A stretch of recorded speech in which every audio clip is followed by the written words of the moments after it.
All right, welcome everybody. So we're going to be starting a new game today as part of our Civ Friday series. We're gonna do a game in Civ 6. I haven't played much Civ 6 recently, so wanted to give a chance to showcase another game. We did play one game of Civ 6 last year, but it was a while ago. In the last game that I did, I played Mansa Musa, and I went for a cultural victory. In this one, I'm going to play as the Phoenicians, who are one of the Gathering Storm civs that most interest me. I have not played a game as them. We have some people playing them right now in some of our multiplayer games at Realms Beyond, and they definitely look like a strong civ. So I want to go ahead and try to play around with them and experiment. We're going to do this on a water map, on an archipelago map. So more do a naval focused game. I actually think that the combat in Civ 6 kind of works a little bit better on more water-based maps. I've been encouraging our multiplayer group at Realms Beyond to play more water maps because there's enough space to maneuver on them. Now, the AI is really bad in Civ 6, so I'm going to try to do this on the highest difficulty. Now, maybe I'll get punished because I haven't played a lot of Civ 6 recently, but the last time I played Civ 6 on Deity, the AI is kind of an idiot, and the AI doesn't know what it's doing, so hopefully we can just play around that. Yeah, so the goal is going to try to play into domination, but we'll see what happens. You can always change course. Wow, and look at how long this takes. All right, so we want the advanced setup, but before I go to that, I will highlight Phoenicia's abilities. There we go. All right, so Phoenicia's abilities. The real ability that Phoenicia has is this. They have a harbor district called the Kothan. It's their unique building in Civ 4, but it functions a lot differently in Civ 6. It's a unique harbor, so like all unique districts, it's half cost to build, which is awesome. And it has two immense benefits: plus 50% production towards all naval units forever, which is like WTF. That's really good. And also plus 50% production towards settlers. It's like, what? Why did they get that? I don't understand that. Also, nice side benefit, wounded naval units in the city's borders heal up to full instantly. Also quite nice, although not something that's game-breaking or anything. But this is amazing. I've always felt that the best benefits in Civ 6 for the civs are typically their unique districts. I just think getting half-cost districts is very, very powerful. So it's a great ability. Other stuff that they get, this is like whatever, can move their original capital to any city with a Kothan, and you have guaranteed loyalty on any city on the same continent with them as like 100% loyalty. Minor benefit, +1 trade route each time you build the government plaza and get a government plaza building. Plus 50% production towards districts in the city with the government plaza. That's not especially great. I mean, it's nice, but by the time you build the government plaza, you're mostly out of district slots already. What's this? Blah, blah, blah. Settlers gain extra movement in sight while they're embarked. Okay, and then they have a galley unique unit that's slightly stronger than the base galley. So a lot of good stuff here, but really it's the district is what makes them very good. Okay, so let's do the actual setup. So we're going to set this to deity. Hopefully won't get punished by that. We'll use default settings here. As I said, I'm going to do an archipelago map. So it's mostly water-based. Small because I don't want to play on a humongous map. Cut down on the some of the late game TDM. Although one thing about Civ 6 is you don't have to, if you want domination, you just have to take everybody's capitals, which isn't necessarily the hardest thing. So here's one of the cool things. You can set which leaders you want in the game and which ones you want out of the game. You can preset that. I have not established that, but I'm going to leave that. We'll just go with random. Resources standard. You can also now select which city-states you want, which is pretty cool. Again, I'm just going to leave the default list, but it's nice to have these options if you want. You can also select which natural wonders are in the game. Again, I'll just leave the default list. A lot of these have been added in either the expansions or in later patches. So World Age, I always pick new because new maps have more hills and mountains, which makes the map more interesting. Start position is fine at standard. Temperature. I also generally like to pick wet because there's more woods and rainforest, and that's good because it makes the game more interesting. The default maps, in my opinion, do not create nearly enough hills and not nearly enough terrain. So there's like no production for anything and everything takes forever, which I do not think is very good, but it's up to you. And standard sea level should be fine. This is really cool, tech and civic shuffle mode. It shuffles where all the techs and civics are located on the trees. I'm not going to enable that for this game, but it's a really cool option. It adds a lot of replayability to the game. So anyway, we're just going to run with this. No duplicate civs. We'll keep the barbarians on, no teams. All right, this should be good. I have not turned on... I actually don't like abundant resources that much because I think it overloads the map with resources. You can make a fair case that it also just makes things more interesting, but it creates a lot of resources. I don't know any plans on Civ 7 having plans for native AI survivor support. We haven't heard anything about Civ 7 yet. It is probably in the early stages of development because Civ 6 is probably at the tail end of its lifespan. Civ 6 has had a longer lifespan than some of the previous games because Firaxis has extended it with not just 2 expansions, but also a whole lot of downloadable content. They currently have some pass, I think it's called the Frontier Pass, where you get content each, like every month or every 2 months or something. The great beasts of the snow. We'll let the narration go here. To man taking his first upright steps, you have come far. Now begins your greatest quest. From this early cradle of civilization on towards the stars. Queen Dido, mother of Carthage, all your life you faced great threats and overcame them through wit and cunning. Wherever waves break on the shore, there your city shall rise. The seas are your roads. The far horizon is your destiny and your refuge. So, good question. Do you think the DLC model is fair? I think it's...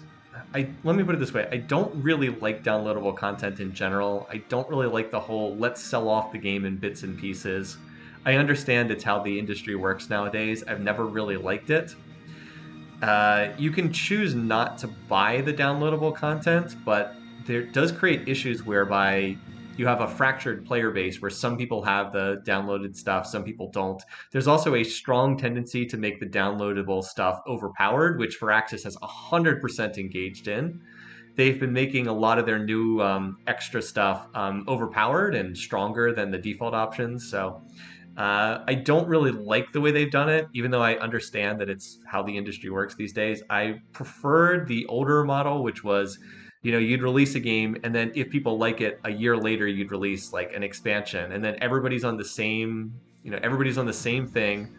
It felt like it didn't feel bad to pay $25 for an expansion that added, like, in Civ terms, more civs and more, you know, unique traits and such. It feels bad to pay $10 for one new civ, but as I said, I understand it's how the industry works now. But you won't see me buying downloadable content. All right, this starting position looks awful. There's no production here at all. Yeah, this looks pretty bad. I'm not gonna lie. Let's roll a new map. It's in the tundra and there's no production. No hills, no forests. This looks terrible. So we'll just re-roll this and look for something that's not bare grass. See, like in Civ 4, bare grassland tiles are good. You can cottage them. In Civ 6, bare grassland tiles are awful. You can't do anything with them. I guess you can farm them, but farms stink in Civ 6. It's, oh great, now we get to load for 3 minutes again. Love it. So differences between the games. In Civ 4, food is king. Grassland tiles are always good to have. All you need to do is supply them with food. In Civ 6, production is king. It's really not that hard to get food generally. You can get food from trade routes, you can get food from granaries, you can get food a number of different ways. Some of the religious beliefs give you extra food. But in Civ 6, production is very limited. There's no slavery civic, so there's no whipping for production. You need production, period. And if you have a start that has no hills and like no forests, your capital's just crippled. So, like Sunaja said, farms get good at feudalism. I don't think they really do, even at feudalism, because what do farms do? They give you more food, which lets you do what? Grow to higher sizes, which provide very little. Like, this is one of the tricks in Civ 6. You don't really need to build large cities. If they can get to size 7, that's usually plenty. You can get 3 districts at size 7, and there's severely diminishing returns after that. So, of course, if you can grow them, yes, grow them, but like don't build farms to grow them. Build stuff that's actually useful. Farms are a weak tile improvement in this game. They're not good. All they do is give you food, and food is not very useful in this game. Much better to use your builder charges on things like lumber mills got buffed a lot in the expansions. Like lumber mills are very good. You can add like a bare grassland tile is 1 production, or no production. Put a forest on it, it's 1. Put a lumber mill, it's 3. Suddenly you have a 2 food, 3 production tile. That's good. Like a 2-3 tile is good, but farming it, even farming it for like 4 food with a feudalism triangle, is much weaker. All right, now this looks pretty playable. This looks much better. We've got whales out there on the seacoast. We are on the water. I mean, Phoenicia almost always going to be on the water. Let's move this and see what we can spot. All right, this looks fine. Can put a campus district back here somewhere. There's enough tiles for production. This is still not going to be, this is not like a stellar starting location or anything, but it's pretty, it should at least be playable. There's a suggestion to move there, but this is not a hill tile. This is just a woods tile, so I don't think I think we stay here. We want to be next to the water.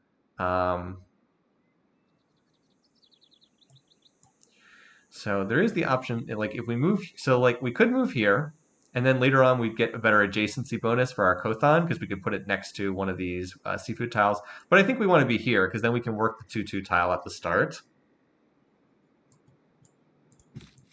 Also, this marsh tile, this 3-0 marsh tile is pretty crummy, so settling on this is not bad at all. All right, so we'll settle here. Yes, it will move the marsh. Oh, there's a silk tile here. Excellent. Nice. The borders will pop to grab this tile first because it has a resource on it. And then we can work these 2 tiles at size 1 and size 2. And that'll be enough to get us at least started out overall. We are going to rename the capital, which is a little weird doing that in Civ 6. So we had suggestion for Twin Peaks. I don't mind that, but I actually do like the Peach Shanty.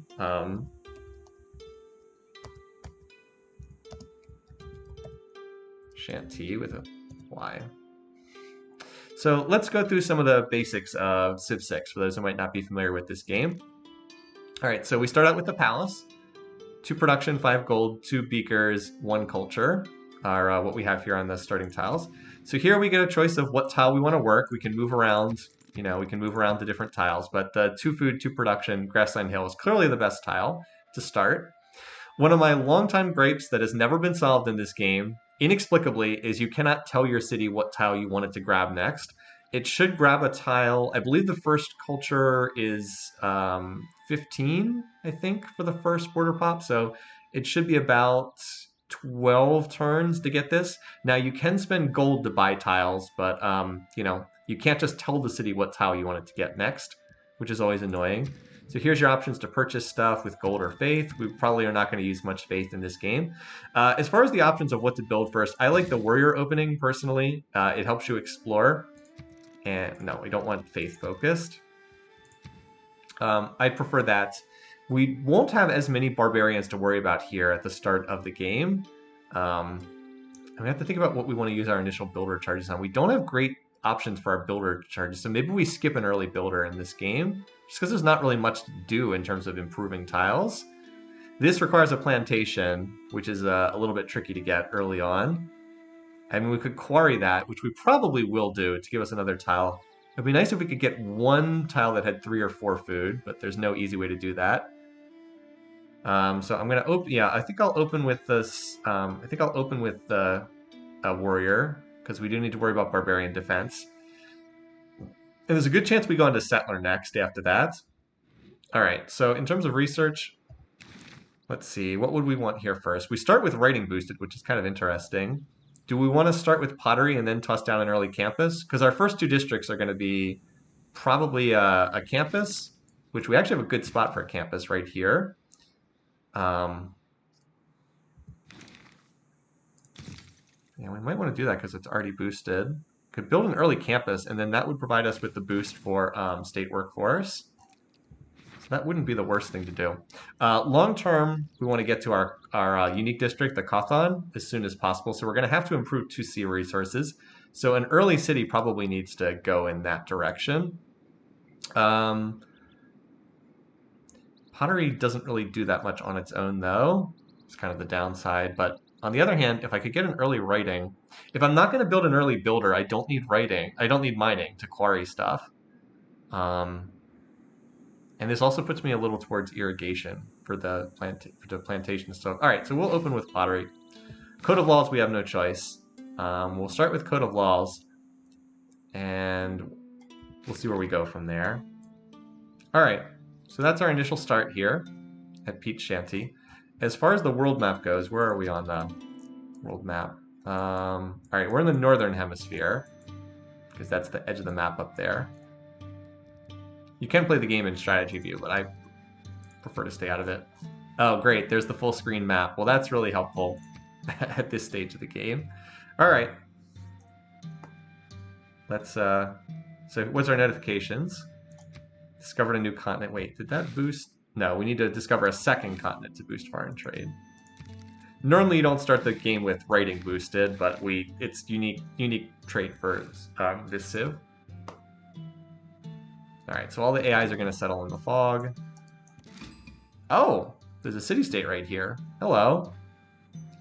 That's not too bad. So we get the envoy.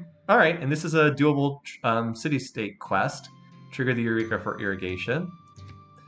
This is going to be a conquest target down the road, but for right now, not bad. We'll take it. It does mean that I can't plant a city up here, which is kind of annoying. What do we need to be able to embark? This says allows builders to embark. I believe it also allows settlers to embark, though.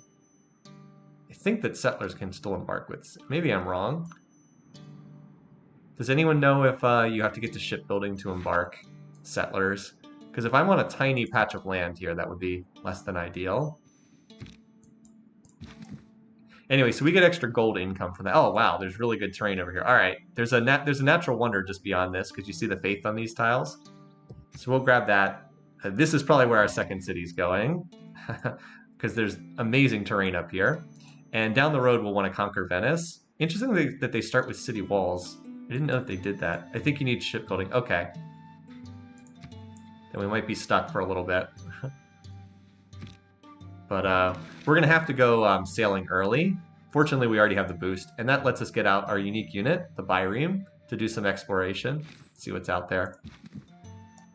7 girls were chased by bears. The bears were just about to catch them when the girls jumped on a low rock. One of the girls prayed to the rock. Rock, take pity on us. Rock, save us. The rock heard them and began to grow upwards, pushing the girls higher and higher. So Mato Tapila, has more commonly been known as Devil's Tower. It's located in Wyoming, and I've actually been here. It's a very cool place. It's out kind of in the middle of nowhere, but it's a neat place. So we get 3 air score because we're the first ones ever to see that. Astrology boosted. Yeah, and as I said, the terrain over here is very nice. Yeah, we can send this guy out deeper scouting because we have another warrior that'll come out of here. All right, so let's see. Yeah, that's 5 turns, so it's not worth buying this tile because it'll just pick up naturally. We should hold this money. I think we will save and probably purchase a monument. It's a very good thing to purchase in the early game. Yeah, so I'm just going to explore here, and I think our first settler will go up here.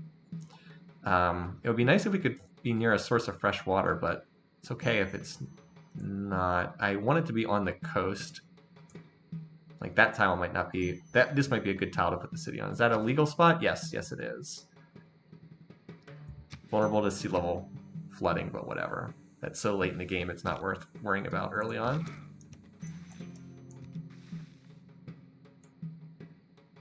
I wonder how far this land extends. This looks like it's a dead end over here. Where's the... I don't think the land extends too far in this direction to the left, but we'll have a warrior come out and can explore in that direction. Yeah, I think I'm going to build an early settler and go here, and then, like, if I settle here, I'd get these 4 tiles in the initial ring, and I could buy that tile so that it doesn't get grabbed by Venice. Hopefully, well, Venice's borders will probably pick it up immediately, but yeah. Maybe it'll expand somewhere else first. And like that's a good tile in the 3rd ring, but like that's Yeah, that should be a spot for a good city. Oh, what's this? What? We ran another city-state. Okay, I don't even know what Mexico City's ability is. Unfortunately, well, we're actually going to achieve this too. Recruit a Great Admiral, because we'll get a Great Admiral from our unique district. Now, unfortunately, this is a crummy industrial city-state, which is like the worst one. Because in the early game, you're not building wonders, buildings, and districts very often. But we'll build a campus relatively early, so we'll get some benefit from it. What is their unique ability? Where does it say? Here it is. Regional effects from your industrial zones reach 3 tiles further. Okay. These are both going to get conquered. Don't get too attached to them. Your trade routes to foreign cities earn +1 gold. Yeah, these are both cities we're going to capture. There's a reason why I named this game Phoenician Pirates, because we're going to be attacking other civs, and we're also going to be eating the city-states. Anyway, I hope there's enough room to spread out here. Oh, well. Oh, there's silver up here, too. Nice. That'll be in second ring as well. Yeah, look at all these resources. All right, so here's the crummy, what I consider to be stupid movement rules for Civ 6. So we moved 1 tile to here, and our warrior has 2 movement points. So we can just move here, right? Nope.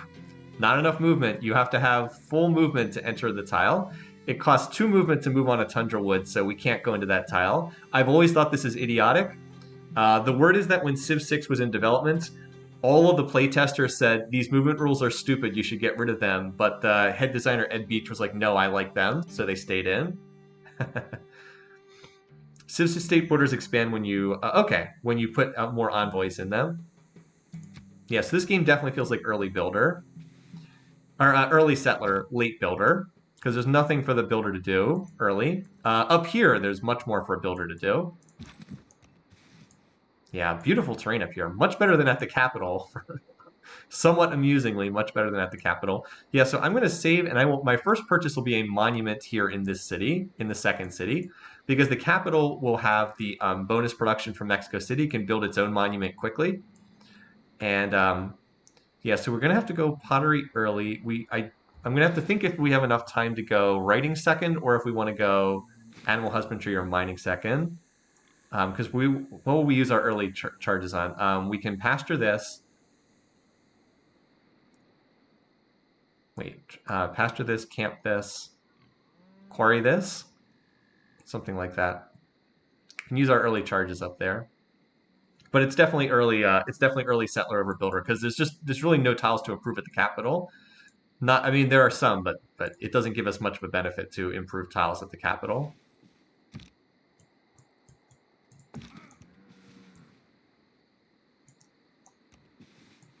Yeah, wow. Terrain is so much better up there. Amusingly so much better. All right, so the city's going to grow to size 2. It should pick up this tile. Yep. And getting that extra point of culture is pretty nice in the early game. So this unit can move through my borders right now because it's pre-early Empire. All right, so we're working those 2 tiles. And we finished the warrior, so we're going to go on to settler next. Somewhat inefficient, but turns out that I might not need to. Oh, there's another barbarian camp. Okay, well now I'm glad I did build that, because you never know how many barbs are going to be around. The fact that I'm with the city-states should probably keep barbarians down to some extent. The issue for this city is going to be housing, but we can... Alright, yep, so land runs out there. We'll work on killing this. Multiple warriors here. I may be on a pretty small island here. We'll have to get out, get units out to explore. Maybe we can have a builder with 1 charge explorer. Or we can get out, you know, the galleys aren't that expensive. What's the civic that boosts naval units? It's not craftsmanship. All right, it's foreign trade. Okay, so we need to prioritize foreign trade because we're going to want to get our unique unit out and exploring the map. So this has a higher priority than normal, foreign trade. Get out some biremes and start exploring the map. Because we may be on a very small island here. I'm hoping there's more room, but... yeah, because if we put a city here, which is the tile I want... There's no room for another city up here.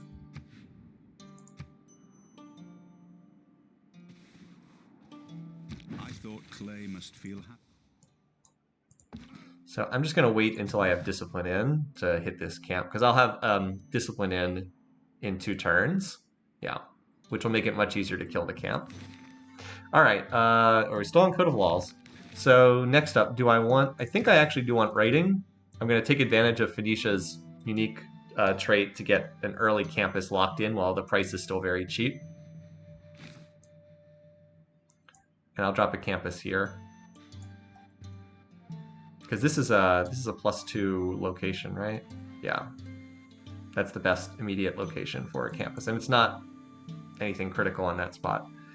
All right. How I resisted the urge of the canal. All right. Oh, there's okay. Turtles over here. All right, and you continue chilling for right now. Kind of a quiet turn. Where's the next tile going to be? All right, it's just jumping around the different spots. Whatever. It'll pick up something. It'll be nice if it picked this up, because then I won't have to spend the money to drop the campus there. And then we need to pick up the other worker text next after that.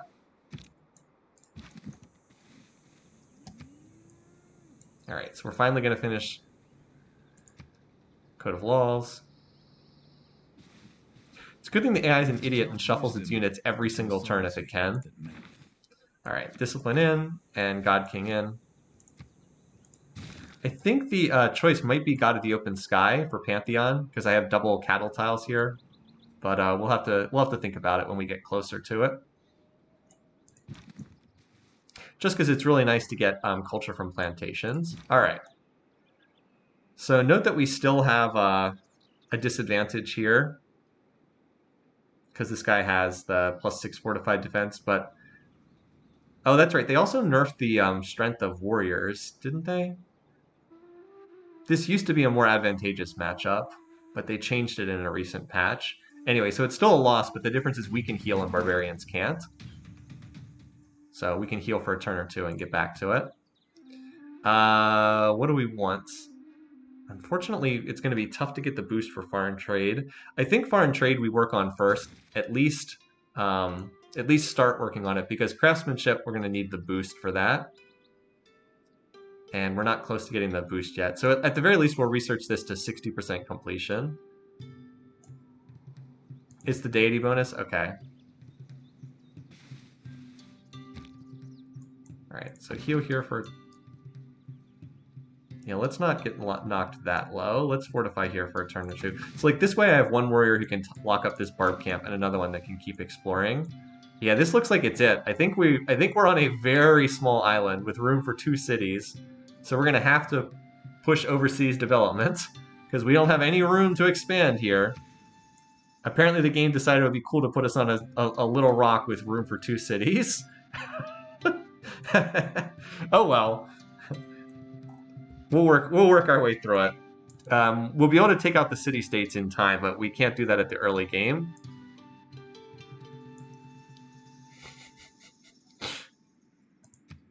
I do need shipbuilding ASAP.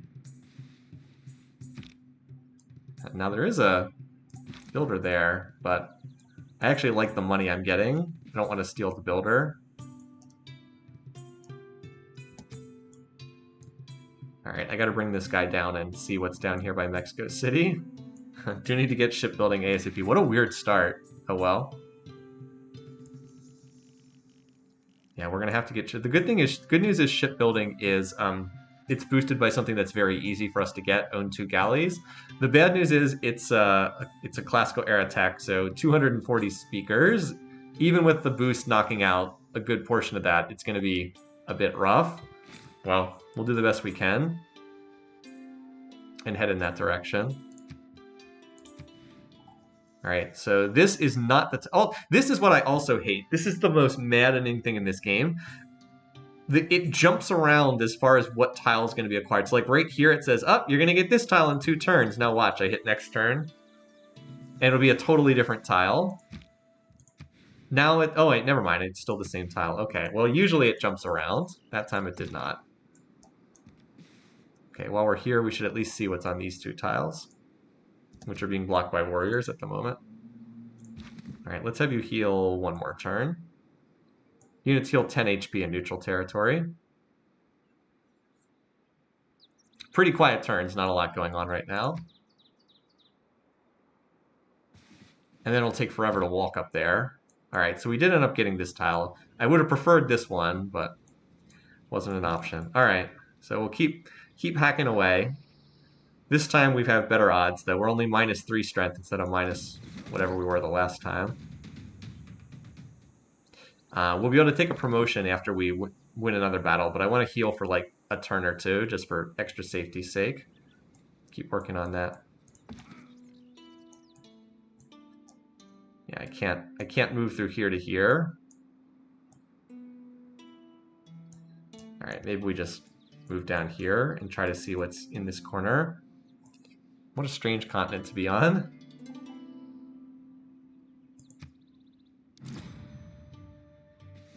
Well, an AI has already built a wonder, because this is deity. I'm sure I'm well behind. If we look at the rankings here, I'm second in religious victory. You can see the details on score. So like someone here already has 69 points.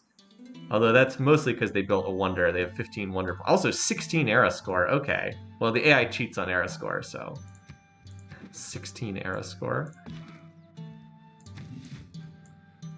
Yeah, not much for me to do in these turns. Also, it's going to take forever to walk up here. I wish I could just embark and sail up there, but don't have that ability yet.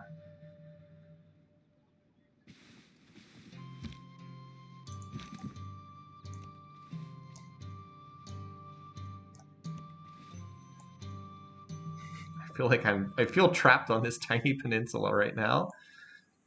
I'm going to heal one more turn there.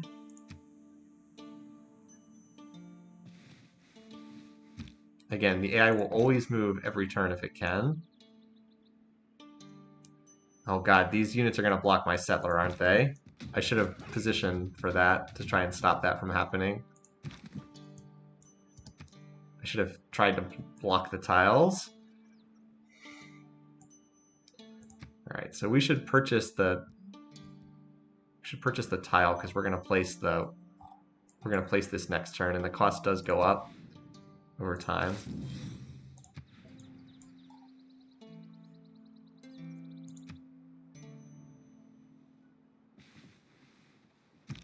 These idiots are going to block my settler's path, aren't they? Because of the idiotic movement rules in this game. Alright, well that's as far as you can get for right now. I need to get to this tile here. Alright, well you need to promote. Battle cry, of course. Alright, now we will pick up... we need animal husbandry first, because there's a lot of cows up here. Let's place that campus district. Oh wow, that's cheap. Only 7 turns. So we'll place that to start. Do I want the... So the thing is I can train a builder here, but then the builder has to walk up there as well.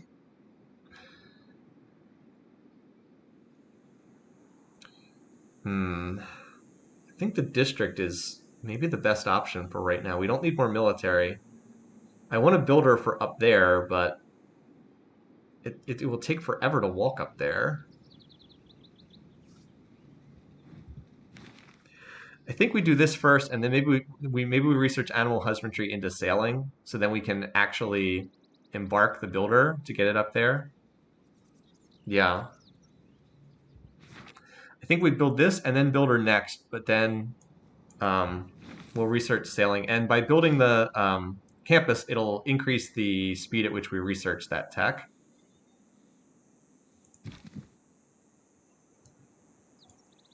Yeah, you can't like even move here. I know these morons are gonna block my settler. Okay, that's not as bad as I thought. That's actually pretty good. Now hopefully they'll vacate this tile. Alright, so we were able to clear the barb camp. The danger on the doorstep of Pete's Shanty has been defeated. The barbarians are driven away. Okay. actually do get the boost from military tradition for that. Now there may be more land beyond Mexico City. I'll be curious to find out, but first I need to get this settler over here. We'll have enough to purchase a monument like instantly as soon as the city's founded, and that will help us get early culture going. So like between an early campus and that, we should be okay to get through some of these early civics and techs.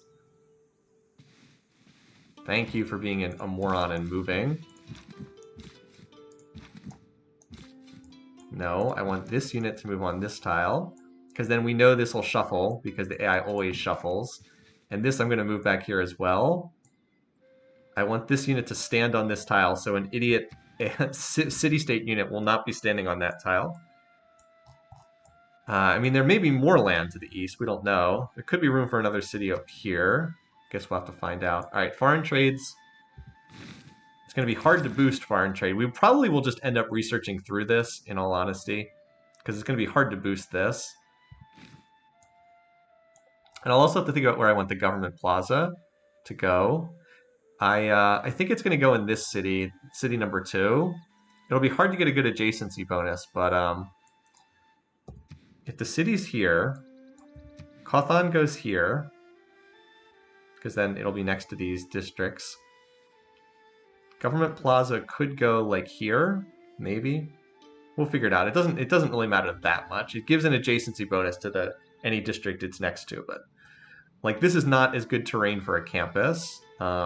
So we can skip the campus, at least initially here, and build the government plaza at city number 2. I'm actually surprised I've been able to get the settler through some of these tiles without getting blocked. All right, so that's a semi-block there. I could move here if that wasn't occupying the tile, but I'll honestly take that.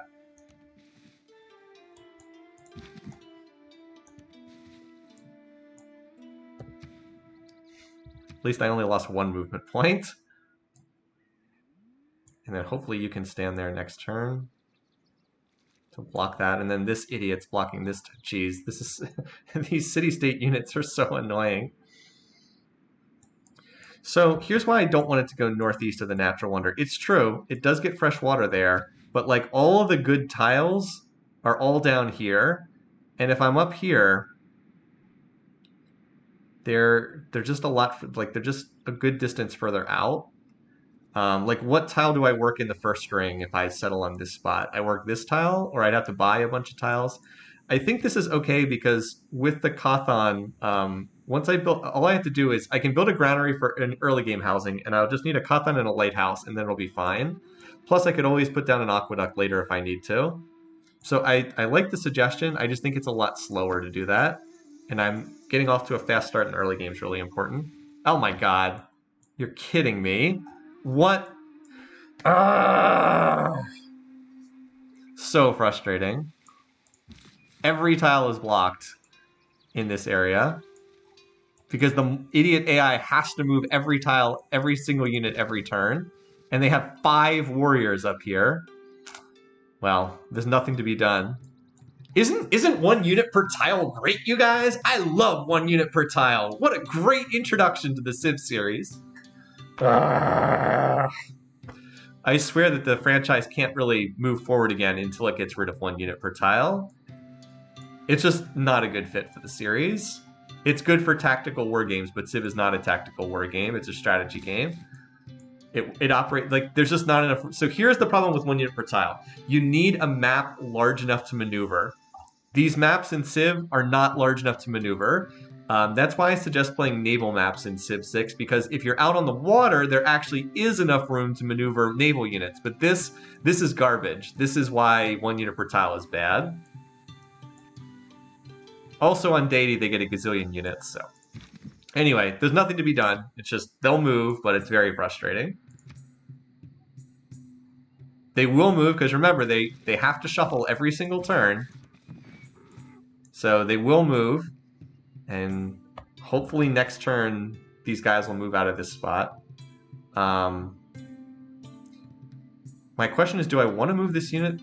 Or like, is it more likely that they move by keeping this guy here or moving him? I think it's more likely that they, let's see. So this unit, Mexico City moves first. This guy will move here, and then this guy will move here, and this guy will have no option but to move to this tile. So I think we do better by staying in place. Have to like decode how the freaking AI's logic works in order to understand what's happening. Anyway. Whatever. So one good thing is because we'll be working these tiles, we'll be able to drop the crummy God King policy that we're running. Where's my policies? See how this is +1 faith, +1 gold. It's a terrible policy, but you need it to get a Pantheon. But since we have faith on these tiles, we can actually drop it on our next Civic swap. Let's actually power through foreign trade because then we can make a policy swap and get out of this. And I don't think we're going to discover a second continent anytime soon. We'll just power through this. And that'll also allow me to slot in this policy over discipline, which I don't need because I'm not fighting barbs. All right, let's see if we did this correctly. So you should move first. Got it. Anyway, now this is a marsh tile, so we still have to wait yet one more turn here. But we can finally settle next turn. And then you can maybe finally see what's over here. All right.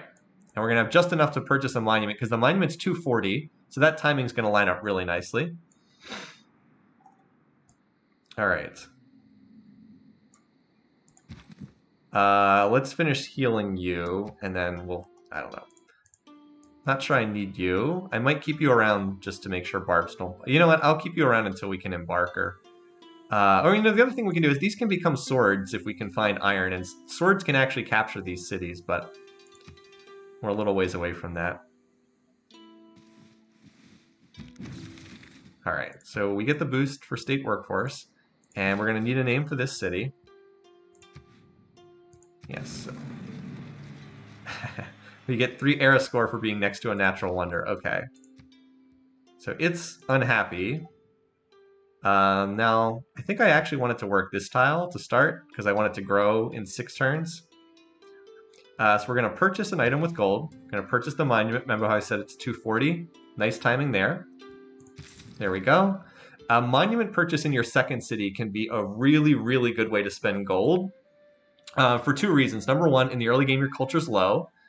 So, you know, we almost doubled our culture there. We went from... we were at 3 and we went to 5. So, like, that's a huge increase. So that's one reason why it can be a good option. But the other reason why it's a good option is it'll also cause the borders to expand. Like, in your second cities don't have... Wait, why do we only have 1 culture here? Isn't the monument 2 culture? Is this that stupid loyalty thing? Hold on. Why is the monument's only 1 culture? It used to be 2. Did they nerf that? Did they change how this works? If the city has it's because it's still missing. It's not 100 fully loyal yet. I've talked about loyalty. I would get loyalty. If I could make one change to the game, I would remove loyalty as a concept. I think it's horrible. There's nothing fun about this as a concept at all. All right, anyway, well, we do need to build something here. We're going to have a builder in the... I think we want a builder in the capital. So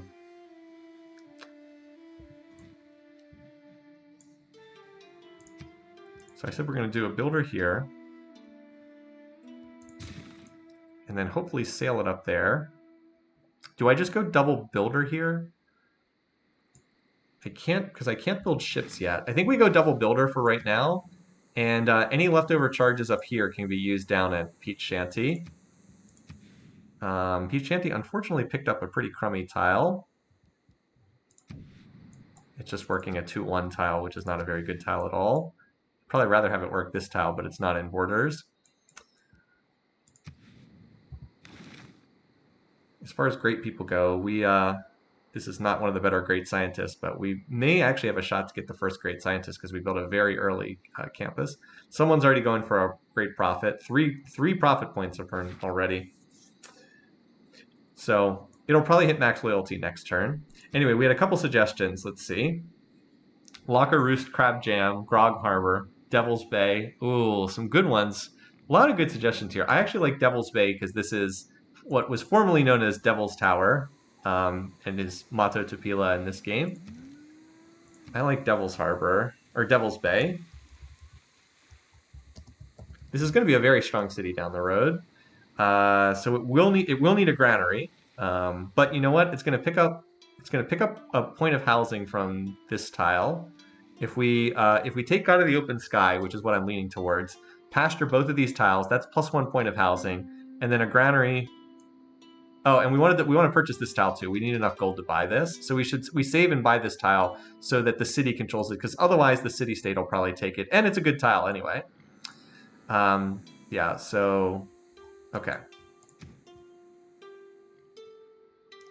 So I said we'll go builder. This is probably builder into granary here.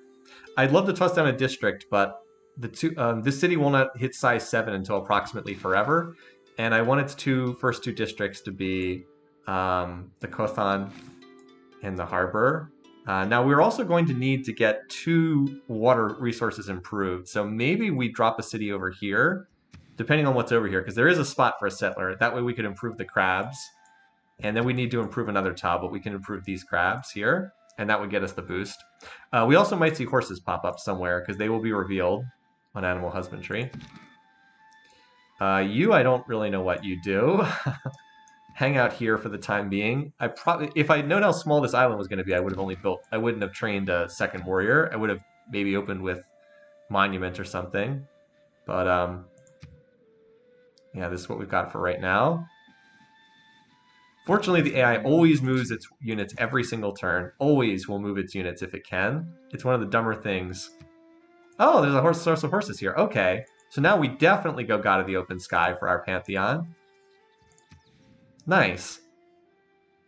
That actually is a pretty big boost. It's because the horse is +1 food. The horse itself is +1 food, which is nice. But more importantly, now we can pasture this for another point of production. So this will be a 3/2 +1 culture tile. If we can get this, set up the way we want. Nice. And we're gonna need an amenity as well. All right, so let's see. Oh, we wanted sailing next, so we can build biremes as soon as this is done.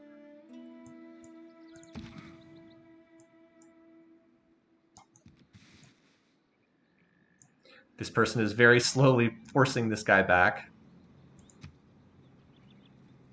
And we should be able to hit the craftsmanship boost. That's the positive aspect. All right, so discipline's out. Maritime industry is probably going to be slotted in for quite a lot of this game, plus 100% production towards ancient and classical era naval units. And this is out. We don't need it. So we'll take urban planning, which is much better for the early game because we've got faith from our second city.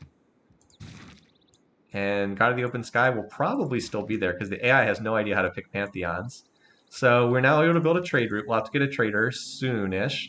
And the trader should go from Devil's Bay to Peach Shanty to pick up the extra food, I think. We'll see. Or this potential city number 3 over here might be able to make use of it too. This is probably worth founding a city just because we're so constrained on land and because it'll have silks and we want that crab. Anyway, you are still walking this warrior back. I'm waiting to purchase this tile. Oh, never mind. Or it'll just grab it itself. That's even better. It's probably flipping between this tile and the crabs, but I would much rather have this tile. Like I work this at size 1, work this at size 2, and then works that at size 3. It is going to hit the housing penalty, unfortunately, but we can get that builder out and then avoid the housing penalty from improving 2 tiles. This is also a source of luxuries, which is very important because we're going to need a luxury resource. And we'll improve the silks too. All right, next up, we'll take craftsmanship to almost completion, and then we'll probably shift to early empire. Yeah, we'll get this to almost completion. Or hold on, let's thinking here. No, I do want to get this. I do want to get this early. I was thinking, do I want to emphasize early empire and get the settler policy? But I don't really have enough room to plant settlers. So pushing for state workforce might be better. Get that government plaza in play for the Pingala to get a Pingala governor in play. All right, yeah, you were just staying there. Just fortify there. So shuffle out of the way. Thank you. I mean, there might be more land past Mexico City. We don't know at this stage of the game. I don't think I have to worry about barbarians up here because there's 10,000 city-state warriors running around. All right, quiet turns here, so Devil's Bay is still holding on this tile. I guess fortunately the tile picker is able to recognize that 1 food, 2 production, 3 gold is better than 1 food, 3 gold. So it looks like it's smart enough to realize that yes, that is the tile we want.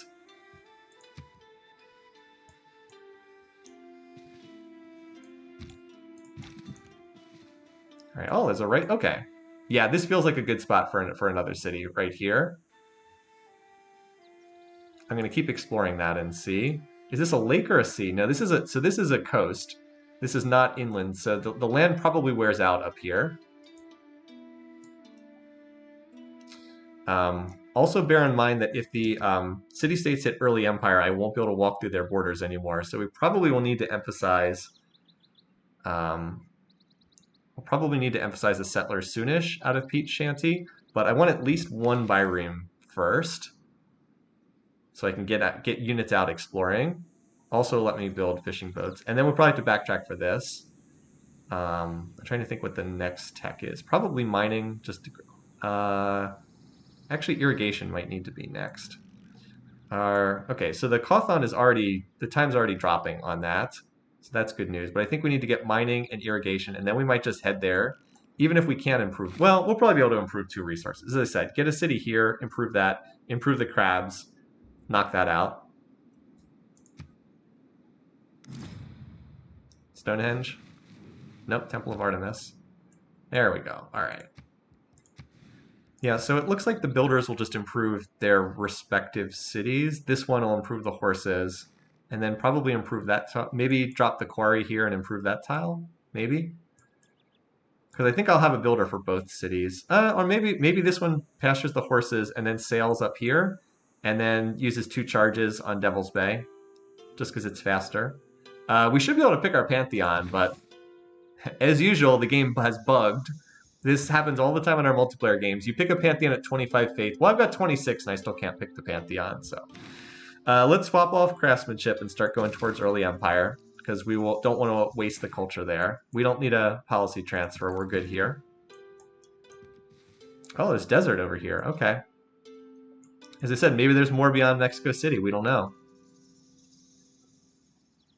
Yeah, you go here and pasture that tile, and we'll start accumulating horse resources. Horses can also be pretty good against city-states, although they don't benefit from the battering ram anymore, which is a little unfortunate. So probably do need swords to take the city-states. But overall, pretty solid thus far. We should get the Pantheon this turn, hopefully. Vessels large may venture more. There we go. All right, let's see what's available here. This is good for Russia players. It's not good for just about anyone else. This is good for China. I don't particularly like River Goddess very much. Holy site next to a river. Indonesia can sometimes make good use of this. I think Divine Spark's not very good. Our Lady of the Reeds and Marshes got buffed to provide +2 production from Marsh Oasis. It used to be +1. It's actually pretty good. Depends on the map. I don't think it's too useful here, though. This can also be nice, especially on a naval map, but I still think God of the Open Sky is better here. It's +3 culture, and early in the game, again, that's like doubling our culture, so seems pretty worthwhile to me. Goddess of the Hunt is pretty nice. This was what was used in the Play by Email 17 game at Realms Beyond that I featured on my website and wrote about. If you have a lot of camps, this can be a very, very strong Pantheon, but again, I think that I think we're going to be more culture weak than production weak here. And again, there's only so many camps. I mean, we'd have 1 tile that can use this. Yeah, we only have 1 tile in the immediate area that can use this, so probably not that great. This is pretty bad. There's rarely enough luxury and bonus resources to make that worthwhile. Goddess of Festivals can also be very nice. It's a little slower to get started than God of the Open Sky. I don't think it's as good here, but can be very strong. And then most of these other ones are pretty bad. Like, this sounds good, but it's really not. You should get the first district pretty quickly. And it's only +25% production towards districts. It's not even +25% production in general. Earth Goddess could be great for a faith game. This is terrible. Why would you ever take this? Anyway, so we want God of the Open Sky. It is available. That gives us the boost for mysticism. We're actually going to make use of it on this immediate turn right here. There we go. So now we'll start accumulating horses. Pick up that. So now this tile, thanks to having horses here, it's 3 production, 2 or 3 food, 2 production, and 1 culture. So that's quite nice. And now I'll embark this guy and sail him over here and improve some tiles at Devil's Bay. All right, so since we hit the housing penalty, we no longer want to work this tile because it's 3 food, but the food gets slashed in half because we're at the... Let me highlight this for those who haven't seen this as much. Here it is. Total food. Where's the food penalty? Yeah, so it gets cut in half because of the housing penalty. So it's not really worthwhile to run a high food tile while we're in the housing penalty. So we'll shift over here instead and work the 2 high production tiles. And that shaves a turn off the builder, gives us a little bit more gold. We do lose 1 faith, but whatever. We don't really need faith very much. All right, so we finished sailing. Good timing here. So now we can build that bireme, and it's going to be cheap. I might just do, I think I'll do 2 of these. Because remember, 2 biremes is the boost for shipbuilding, which is pretty important. Allows land units to embark. That we'll need this to get our settlers going overseas. So why don't we do 2 of them? At the very least, we're going to do 1. And 2 of them out to explore feels pretty good as well. And then after that, we probably go settler. We might be able to get into early empire for that as well. Maybe because we're going to hit the boost for early empire pretty quickly. As soon as this city hits size 4, we hit the boost for early empire. So that's probably what we do. These two biremes into settler for this spot on our production. As far as research, we're going to need mining. It's pretty cheap because we're going to need it to connect this. We're going to improve this. These 3 tiles, actually probably these 4 tiles here, the 4 resources. And then I want to quarry this tile back here. Oh, and I want to, okay. So I'm going to have 6 total charges. 1, 2, 3, 4, 5, 6. Yeah, we don't improve this tile for right now. That's the one that gets skipped because that's the weakest tile. We would not work that until size 4. Okay. All right, so it'll have to be mining, research, and then into irrigation. We won't get the boost for irrigation, but that's okay because we're going to need it for the silks, which will be the last tile that gets improved. All right, planning this out as we go. Off into the desert. Yeah, there's the housing notice. That was for founding a pantheon. We probably will get a classical golden age because we are going to get era score for our unique units. This would be good for a district, I agree. Actually, I think this is the government plaza right here. And yeah, I think this is the government plaza. It does mean that we don't get the God of the Open Sky culture, but the Kothan's going to go here, and then if we put the district here, they'd have the adjacency bonus. And when we capture Venice, we can put maybe something here, maybe a campus here from Venice.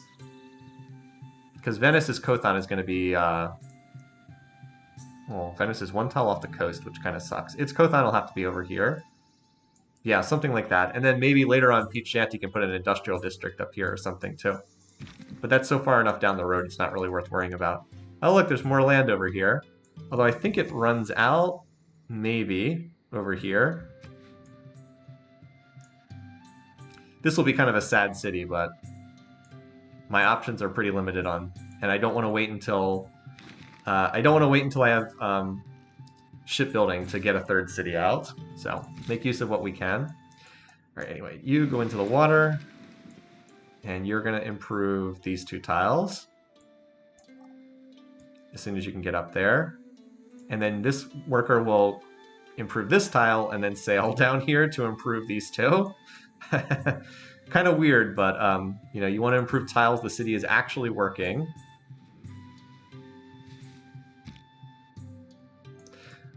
And I have a use for you. Standing on tiles so that the idiot AI doesn't stand on them. Standing on tiles to prevent the AI from standing on them.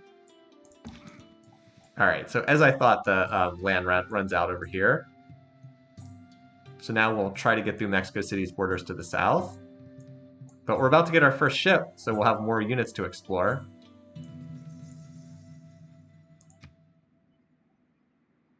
So a weird game, but I'm kind of, oh, jeez.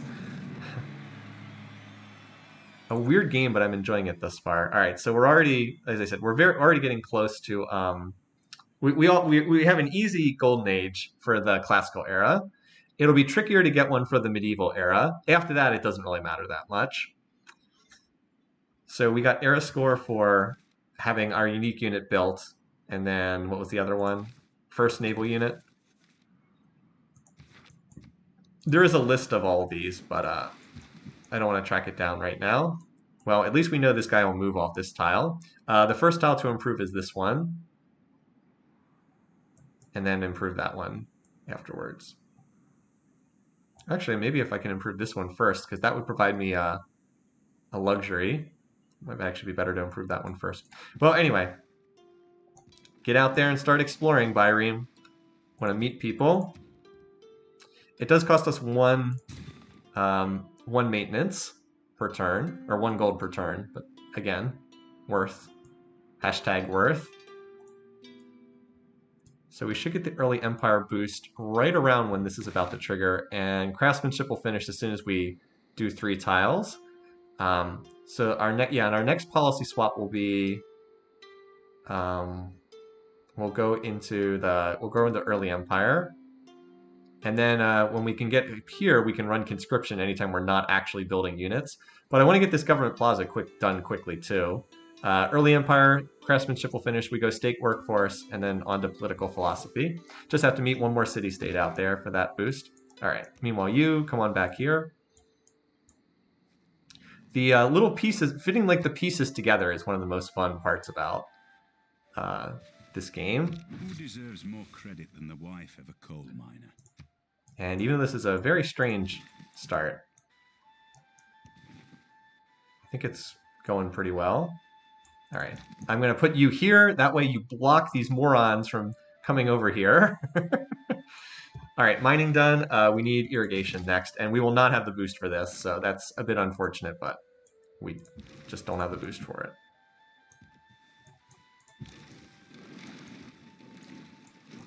All right, so I'll probably send east, and then maybe this second one I'll send west to try and meet people. All right.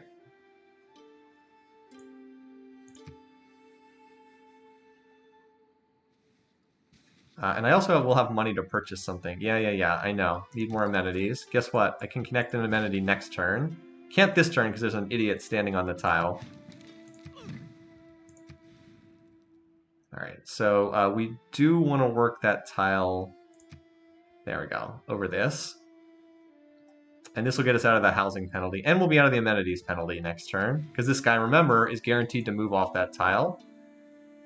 And we'll also complete craftsmanship next turn. All right. Now remember, we can't travel across ocean tiles, so that does somewhat limit where we can go. There must be more land down here, though, because we can see where coastal tile... Wait, where's the appeal lens? Actually, it doesn't really show us. You just have to look, and where there's a gold indicator, it's coast, and when there's no gold indicator, it's ocean. I guess that's just what we have to see. All right, so here's our map of the world. Can't see much yet, but we know we're near the northern pole, so... Okay, let's get out there and explore. So what advantage does the Byreme have? It you can see protects nearby trade units from being plundered on water tiles, which is, you know, not bad or anything. And the other advantage is it has I believe it's +5 melee strength. I think that the default galley is 30 and it's 35. Yeah, it's slightly higher combat strength. Still, we're probably not going to do a lot of fighting with these guys. It's mostly they're out there to explore. All right, move off that tile, idiot. Yeah, there we go. It was luxuries like air conditioning that brought down the Roman Empire. With air conditioning, their windows were shut. They couldn't hear the barbarians coming. These tech quotes are great. I love that Civ 4 established the tradition of the tech quotes. All right, so we can drop this, but do we really need anything else? I guess discipline, but Like, because we're not going to be building ships at the moment, so I guess we can drop that, and then we'll temporarily run this. I'm not planning on running this for long. Oh, whoops. Should have left that in. I forgot that this wasn't finished yet. Oh, well. So you move here. Wait, is that a forested tile? Oh, it is. Okay. Well, whatever. You move here. Build the quarry.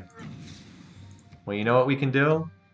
We get to change civics again, because we finished, Oh, wait, no, we don't. Okay, well, whatever. It's not a big deal. Just means, with the way overflow works, how much production does the city have into this? 60 out of... Okay, we would have lost most of that overflow anyway. So it's an 8-turn settler.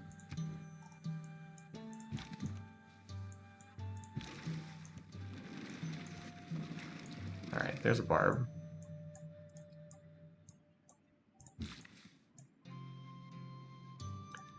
Alright.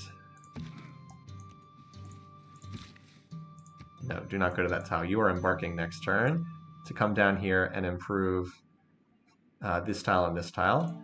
Anyway, so we'll connect our amenity, and that'll get the city out of the amenity penalty. So you can see it causes you to have minus 15% citizen growth, minus 10% non-food yields.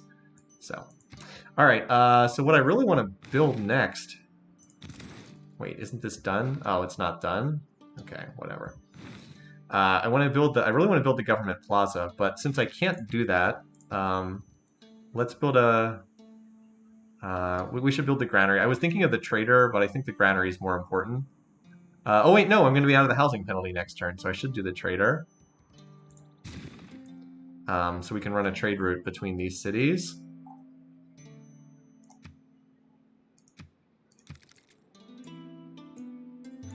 Yeah, we'll get the trader running. Can I appoint the governor? Did I pick up oh yeah, I did. I can appoint a governor. Thank you. Yes, thank you very much for that. I forget about the governors because they're relatively new. So I want Pingala. He's really good for the early game. If you look at the promotions here, so the reason why is the 15% increase in science and culture is like whatever, it's not that great, but this is really big. Plus culture per turn for each citizen, plus science per turn for each citizen. It really advances your early game. Other options are generally Magnus or Liang, but Magnus you only really want if you're doing a ton of chopping, and at least right now we're not doing a lot of chopping. We will want Magnus later on, but I want the first 3 Pingala promotions, so I'm going to appoint him. And he's going to go to Peach Shanty. Now, it'll take him a couple turns to get there. But thank you for reminding me that I needed to put that in. So we'll try to quickly pick up state workforce for the second title. I think I would probably assign science. Now, normally culture is more valued than science because it's harder to get culture. But I think I would actually assign the science first. Because my goal, I actually have a lot of extra culture from my Pantheon, and I want to push to this, because this is what really unlocks my Civ, is getting to Celestial Navigation, and then Shipbuilding, and those are both locked behind Science, not culture. So that's where we're going to head next, and we're going to try to improve 2C resources to get there. So I may purchase a builder with my next, thing, which would probably be in the 3rd city. If I could drop the city here, improve this crab tile, and then improve this tile, which Devil's Bay should be grabbing next, yeah. Like, I could purchase a builder, improve this, and then sail over there, improve that, and then I've got the boost, and then I can start building the district I really want, which is the Kothon. All right. Is the Warmonger penalty still idiotic? Yes. The game is really silly when it comes to Warmonger penalty. So the AIs are all going to hate me in this game, by the way. All right, so I can put the shipbuilding policy back in, but I'm not going to... I don't need it right now, so I think we stay with these for right now. I'm not really running into barbarians, but I don't need the rest. All right, so build the camp. So again, this does multiple things. It gives us an amenity, so we get out of the penalty, and we picked up a point of housing, or a half point of housing from this, and a half point of housing from this. So the result is now the city is out of the housing penalty. And we're going to work these 2 tiles. That's not a bad tile to work, but we can hold off until the next size. So 7 turns to growth, 6 turns until complete. And then we're going to need to get to size 4 so we can build the Kothon, but that's not available yet, so it's fine that it's Not there. So anyway, state workforce. Thanks to building the early campus, we have this boosted. So we've done a really good job of landing boosts. We just had no chance ever to get foreign trade, but we got the craftsmanship boost. Early empire, those are both pretty easy to get. We hit this. State workforce tends to be the hardest one to get in the early game. And then we'll head towards political philosophy, and we've got boats out that are hopefully going to find a third city-state. Anyway, now you... yeah, we're going to embark once again. Now we have all these tiles improved, so there's less need to run blocking duty up here, but I don't know. I could always try to steal this, but I actually really like that extra income that's coming in from being on good terms. And the biremes do cost money, so... Oh, hey, we found somebody. Found the Dutch. Another naval, somewhat kind of naval-oriented civ. All right, so we found. All right, so they're actually on the same continent as me. I didn't think they would be.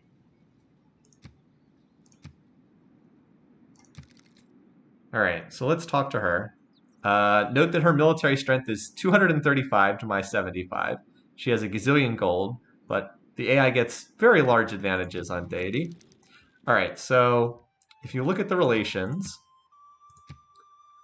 -8, the AI has a big penalty. This is just for playing on deity. There's a big penalty to relations.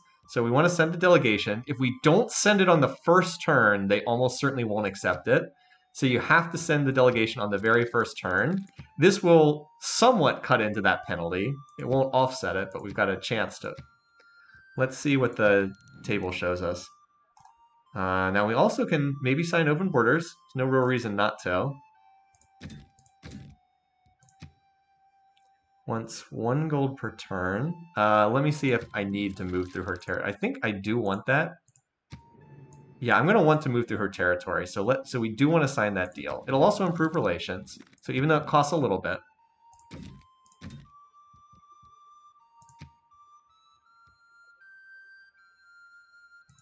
One flat gold and 1 gold per turn.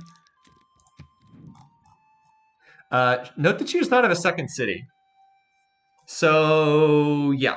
Remember how I said the AI is a moron in this game? Yeah. She doesn't have a second city, and she has no resources improved. The AI is a flat-out idiot in this game, and it's the biggest problem with this game. What's her agenda? Like civilizations that trade with her. Maybe we'll send her a trade route. But like that's the biggest issue in this game. The AI is just a moron. And it's kind of a shame because the mechanics in this game are really good, but the AI doesn't know how to play the game. Like, at all. Like, not even a little bit. So, as I said, it's kind of unfortunate. All right, so we definitely want to work these 3 tiles. And right now I'd prefer... Does this shave it turn off the settler? No. All right, since it doesn't, we'll work the higher food tile. Although, you know what? We should probably still work this anyway. For right now. Because I'd still rather have the production. She doesn't have shipbuilding. There's room for her to plant more cities. She could have established more cities. Anyway. Yeah, so we've got 2 city-states near us, which we will definitely prey on down the road. Yeah, it's looking good. Honestly, I mean, okay, so here's the big thing. Let's look at the formal score comparison. We can see, all right, well, wow. What is wrong with her? She actually has less score than we do. What the heck? I don't know what she's doing, but she actually has less score than us. The big one is Empire score. So mine is 20 and hers is 14. Because Empire is based on your population, your cities, and your districts. So I don't know what she's doing, but she's just an absolute joke. The other AIs are not that bad. Wait, Sumeria just declared war on the Netherlands. Okay. So Sumeria, so Gilgamesh is out there somewhere. This one I'm going to send around. I'll loop around to the north and then head west. While this one defogs the eastern. Oh, wait. Are we on the same continent? No, we're not on the same continent. And there's a goody hut over here. Okay. So she is on a different continent, and there's room for another city over here. Although there's a idiotic loyalty penalty over here.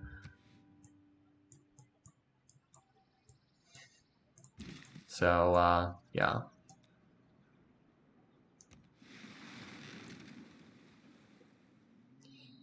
Anyway.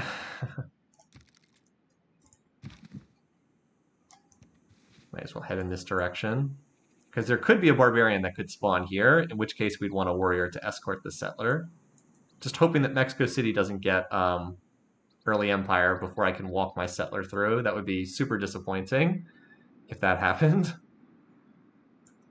Anyway, so yeah, you need to keep searching because you need to find another city-state for me. Don't worry, the AI can't capture cities in this game, so you don't need to worry about anything like that ever happening. All right, you can hop on board there, quarry that, and you'll be over to the silks just in time to get that tile, improve that one. All right, still exploring here.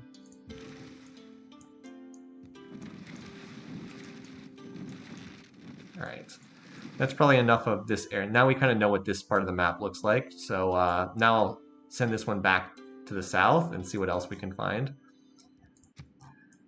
So we can see the top edge of the map here. We can't really see how far it is east-west yet. Didn't I lose a city to England? Yes.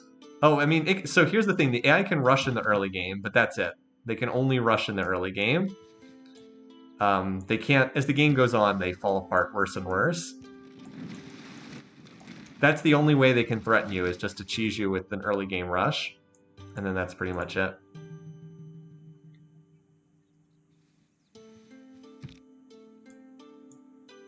Alright, so quarry that. The quarry is not a great use of a tile, of a builder charge, but like that's what's available here. The capital's land is actually not tremendous. Lumber mills will make this decent, but yeah, capital's land is not that great, honestly. Devil's Bay has better terrain in the long run, if it can get housing.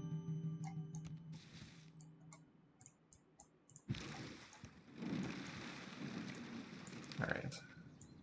So what is the strategy if the AI attacks you? The AI is really bad at capturing city. So like, remember how we've seen the AI just moves every unit every turn? So frequently the AI's units just like shuffle around in circles doing nothing. They're really bad at capturing cities. Really bad.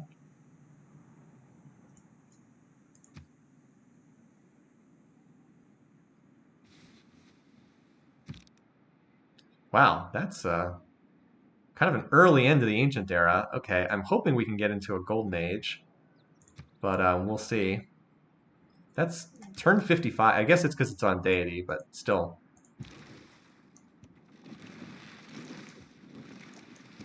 I think we're still likely to get a Golden Age, but we'll see. All right, what's the fastest way to go there? All right, through the city center. This unit's going to escort the settler to the east. I think I'm going to stand on this tile to block moron AI units from getting in the way.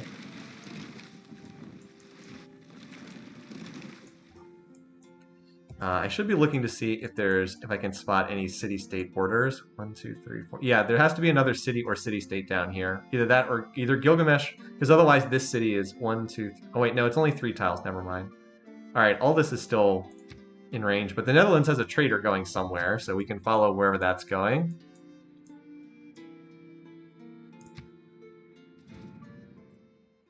Sure. Welcome to come. Say hi. The man who has grit enough to... A strong economy begins with a strong, well-educated workforce. All right, so I think I want to change out of the settler policy because I'm almost done that settler, and I'm not going to be building settlers after that. I think... let's see. So I think as far as policies go, do I want conscription? It's conscription or maritime industries for this slot. Let me think about what I'm going to be building. And then I think it's just urban planning for the +1 production and the in the economic slot. But I'm just trying to think here. What am I going to be building next? So we've got the trader coming out. We've got a settler almost done. The next focus is maybe taking the cities. Next focus is maybe taking the city-states, honestly. That and continuing to explore. Oh, you know what it is? It's going to be building Kothans. That's what we're heading towards. So I'm going to need a builder. Actually, I'm going to need a builder out of one of these cities next. Maybe Devil's Bay can do the builder. Well, no, Devil's Bay needs to do a granary for itself. I think the best purchase might still just be a monument immediately in the new city. So one of these cities is going to need a... it's going to need... And it's going to be working on the government plaza, which I should put down right now because I just finished that. No, never mind. It's going to be doing the government plaza on the cattle tile, as we said.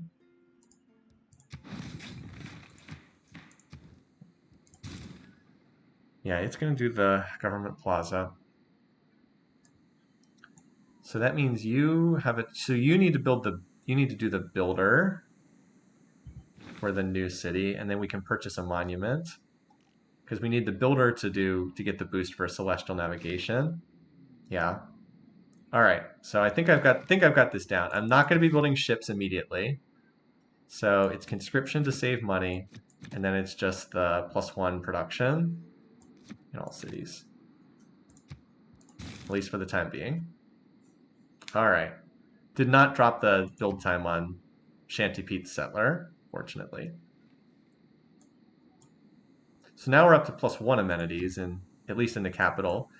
So the +1 amenities is, where's the... Oh, just content, no effect whatsoever. But we'll get another amenity from improving this tile. All right, hopefully we find another city-state. I think we'll find one with our ships. And next up, we start pushing towards celestial navigation. That's the next goal. So we have to head there. And then after that, we'll head for shipbuilding, probably. That's what we need on this map. What's the strategy on if the AI attacks you? Watch their units run around in circles doing nothing while you shoot them with archers. That's a little flippant of me, but there's a lot of truth to that. All right, let's see where this trader's going. All right, there we go. Boost for... Ooh, non-Madol. Wow, okay. The infamous non-Madol. This is one city-state we might not want to bushwhack. This city-state has one of the most overpowered benefits you can find. All districts on or next to coast provide +2 culture. It's insane. What's the quest that they have for me? Send a trade route. All right, we might send them a trade route for that. Because every single Kothan will get +2 culture. It's crazy. That's the one city-state we might want to keep around. Nice. All right. Oh, there's land over here. Time for neo-colonialism instead of colonialism. Alrighty.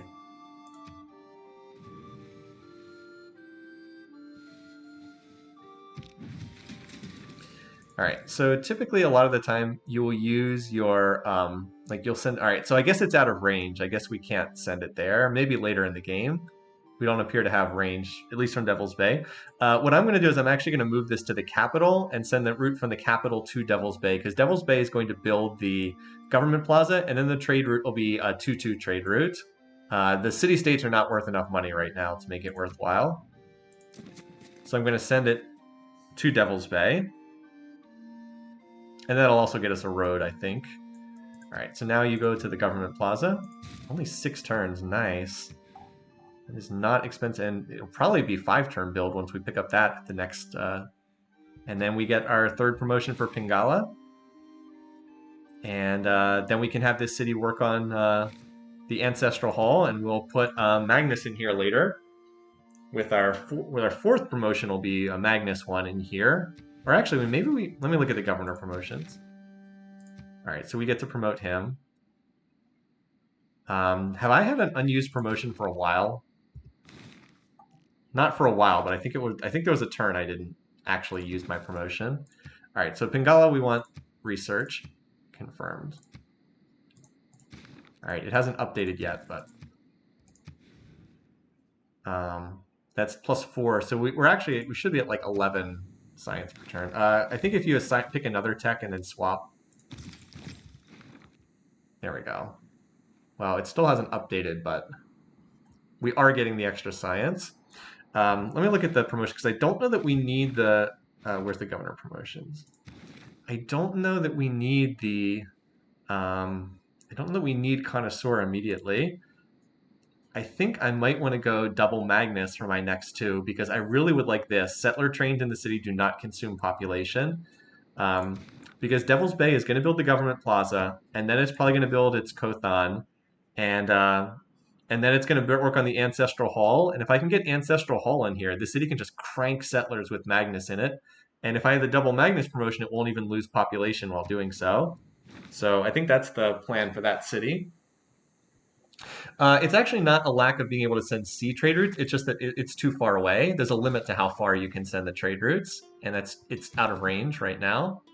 All right, good. I've managed to block you and keep the path open for my settler.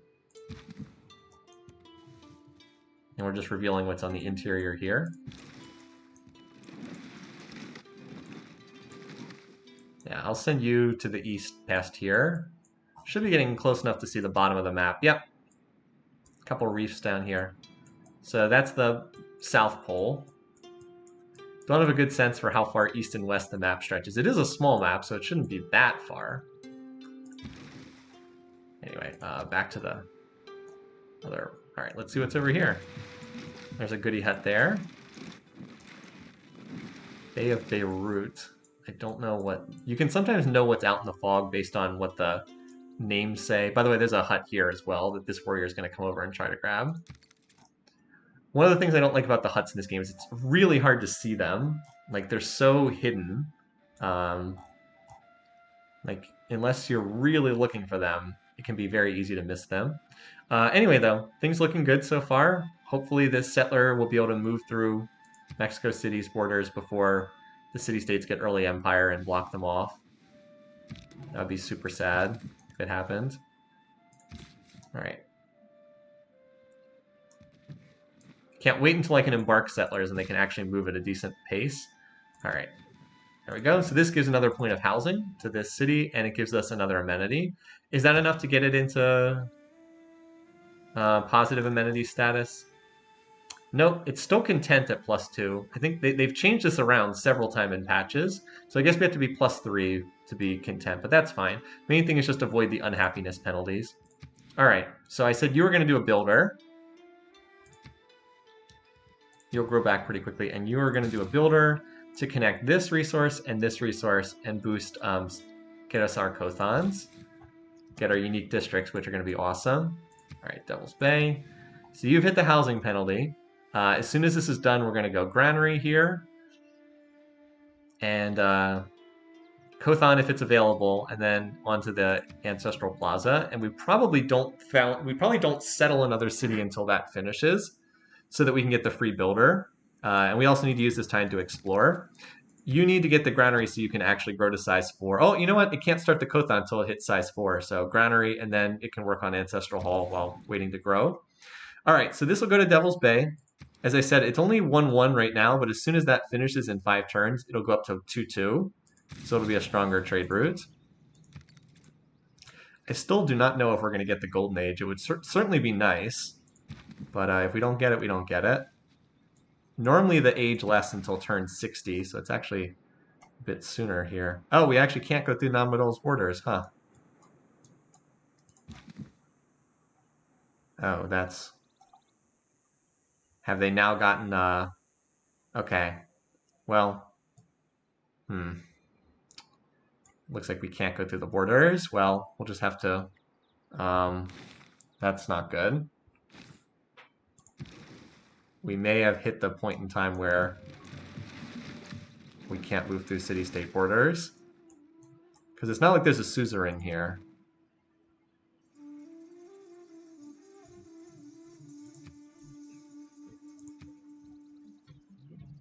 We need boats. That's unfortunate. I was hoping I would be fast enough to get through there, but that stupid tile blocks the route through there. Well, as I said, that's not good. There is one option, although it is kind of risky. We could declare war to move through, but there's a decent chance my warrior could just get killed. Um, I don't care about Mexico City's bonus. I may have to do that to get this unit through, is declare war and then move through. At the very least, let's move in that direction and leave it as a possibility.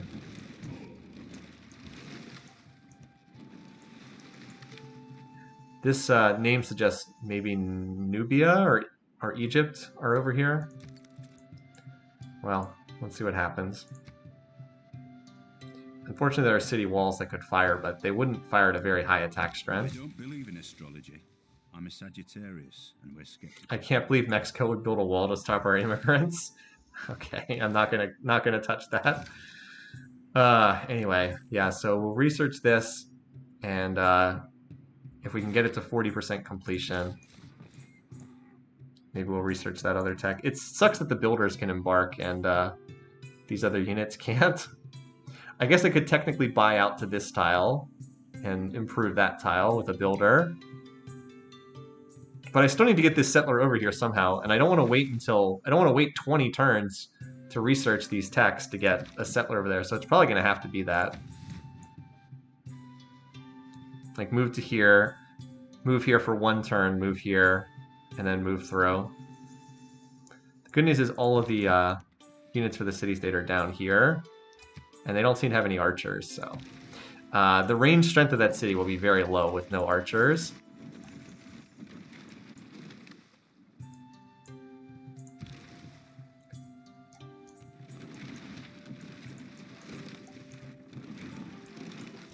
We are limited in terms of where we can move through. I guess I can move through Amsterdam's territory. So this boat, since it couldn't go through Non-Madol, probably needs to move up and then head east from Amsterdam. We'll see if there's anything in this area immediately, though. Like, I don't want to get too far afield. I want to scout out the islands close to me first. Anyway.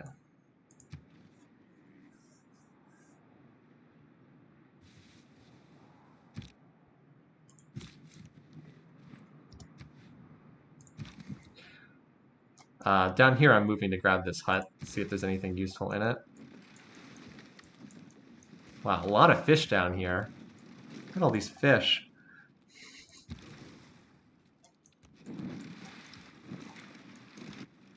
This island seems pretty bad. Pretty barren island. But at least we'll have a road running through our territory.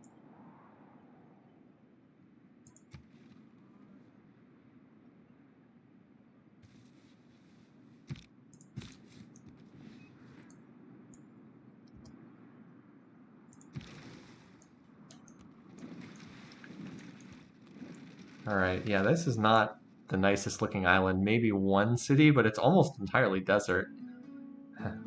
That's a bit disappointing that there's not more there. There's room for a nice city down here in the post-Conquer Mexico City era. I don't know why there's a loyalty penalty on these tiles. Gained a recon... Wait, what? Where's our recon unit? Back at the capital? Okay. This will be useful for scouting the map once we can do that. Alright. Once land units can embark. Alright, well, I think we're going to have to declare war to move through here. I don't see any real option for avoiding that. The capital's still working all the good tiles it can.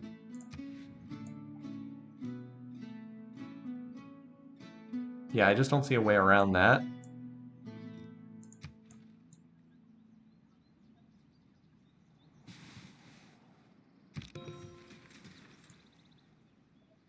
Alright, so I would get attacked by one warrior, and you know what? So we got the trade route. We got the trade route from finishing the government plaza. And I said in terms of governors, I think I saved the... I think we have enough culture for the moment. I think we put the extra promotion... I think we grab Magnus, and then what's the next thing that gets us another governor promotion? Theology, recorded history, military training... Our defensive tactics, well, we'll be able to get it from one of these down the road, and then We'll need to get one more. Oh, you know, we can get it from finishing the, whatchamacallit? Ancestral Palace or whatever it's called. Ancestral Hall. But since we can't we can't build that until we get Political Philosophy. That's how we get the extra promotion. Yeah, that's when that unlocks. So we need the granary first, so that the city can grow, and then maybe we'll do the Kothon as soon as it unlocks, and then we'll work on that. But yeah, let's assign Magnus. He's not going to do anything to start, but he'll be worth a lot as soon as we can get the second promotion.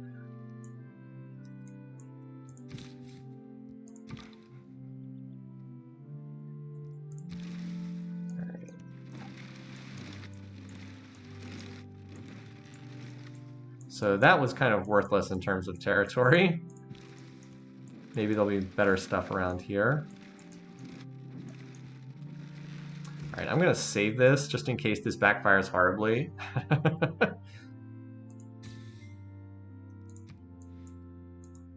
All right, we need to get through here. So a warrior can attack and the city can attack. That's it.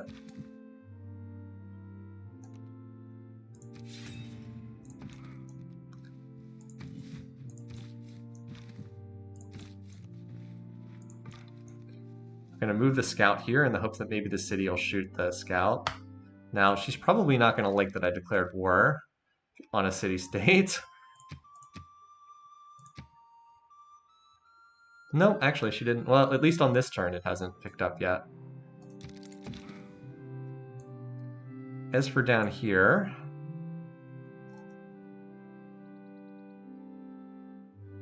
I'm going to try to grab some defensive terrain and just... Oh, hey! Got a builder down here. Nice. Probably the idiot Dutch have lost a builder. Either that or Mexico City. Although there's no camp on this island, so I wonder how that happened. Oh well. Yeah, no horns or anything. Yes. It did exactly what I was hoping. The morons fired at the scout instead of they fired at the scout like an idiot. So I'll just fortify here for one turn. All right, so you're going to improve that tile first and then skedaddle over there. Nice. That worked. It worked. I mean, it was not what I wanted to do. I didn't want to. I mean, I did want to declare war eventually. It's a little early to do that. Alrighty. So yeah, we actually have a little time here that I wasn't quite expecting. Oh, because we're going to build the Kothon as soon as this gets connected. But in the meantime, we do have a little bit of extra production. We do have a little bit of extra time here. Why don't we do another trader? This can get the new city up and running. I think that's a good use of production here. We'll run it to the new city because it's only 4 turns. And I think we buy a monument in the new city too, because that'll help our culture and it'll also cause it to pop borders faster. So this is Civ 6. Great question. For those who might not be as familiar with it. Yeah, wow, a lot of these islands look terrible. And we also will need to think at some point about how we crack Mexico City's defenses. I'd actually be happy to sign peace with them. Will they sign peace with me now, just out of curiosity? We have to wait 9 turns. Okay, makes sense. So we will need to crank out... I think the best way to take these cities is get some archers, get a battering ram, hopefully find iron. Like, my current goal is to get shipbuilding so I can embark land units. But then as soon as we get these 2 techs, we'll backtrack and clean up some of this stuff, get archery so we can build some archers, bronze working so we can reveal iron working.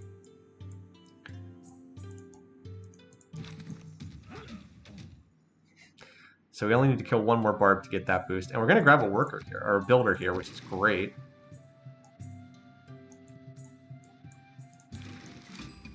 Oh, so we found somebody. Found Chin, Chinese leader. He's got a unit out and embarked. Let's see what... All right, so he is much stronger than the joke that is the Dutch. The Dutch will be our first conquest, by the way, because Wilhelmina is apparently an idiot. But, like, for all the deity advantages, he's not that far ahead of us, right? Like, he has not that much more science and culture. Remember, the AI gets 10,000 advantages here on deity. So, again, we want to send a delegation. 25 gold is like nothing.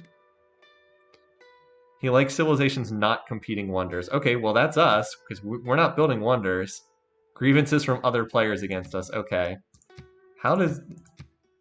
Oh, she's mad because we declared on a city-state. All right, maybe we just stay at war with this city-state until we can conquer it to avoid piling up more grievances.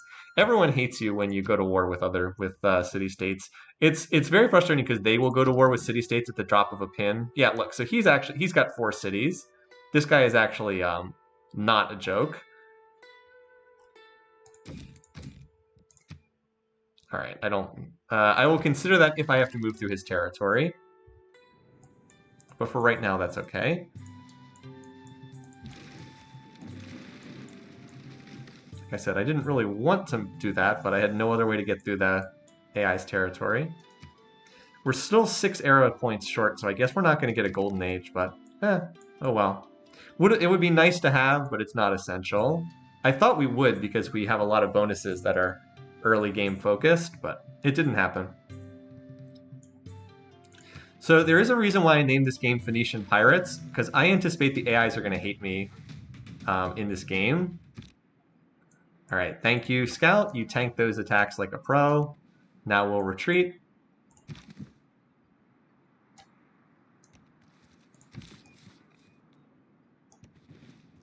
Oh, I should have gone there because I can be shot over the water. Whoops. Oh, well. There's no threat to this, very little threat for this city to be taken because the city will have defense of 34. It's 10 less than, or 20, 24-ish, because it's 10 less than these guys, right? Or 25, and warriors are not going to do anything against a city with that much defense. So I'm not worried about this city getting captured or anything like that. Anyway, we'll take that rowboat, though. How many charges does it have? 2. Nice. I'll embark that and send it to work on one of these cities.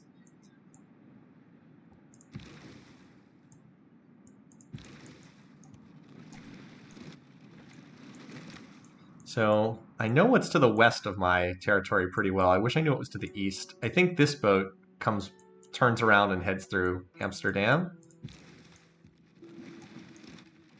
Heads through the Dutch territory. Anyway, so we've almost got the 2 seafood resources improved at this point. And we'll have enough to buy a monument in this city when it starts.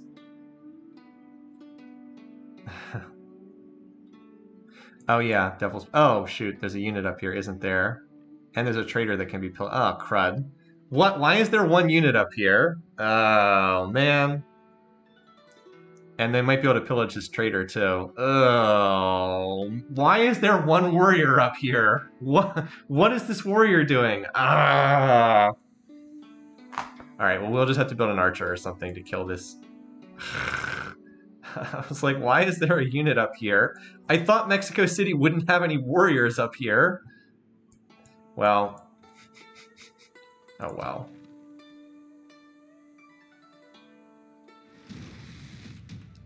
Well, you know what? Fortunately, the AI is a moron, and instead of attacking, it just walked away. Or did it pillage my trader? Nope, it didn't pillage my trader. Nope, it just walked away and did nothing. Okay. Alright, well... So let's see. China has a golden age. The Dutch have a normal age.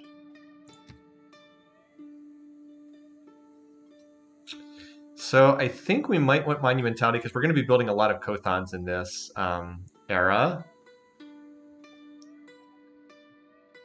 Although it's probably easier just to take one of these, right? Yeah, I think free inquiry is the easiest one to hit. Remember how I said that AI is an absolute moron in this game? This is a perfect example of that. All right, so we did finish political philosophy. So what's coming up that's actually useful? Recorded history is nice because it's got the governor promotion. After hitting these immediate ones, there isn't too much that we immediately need here.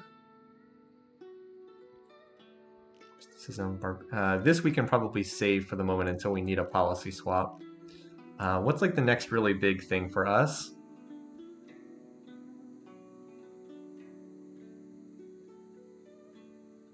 Probably recorded history is the next thing we really want.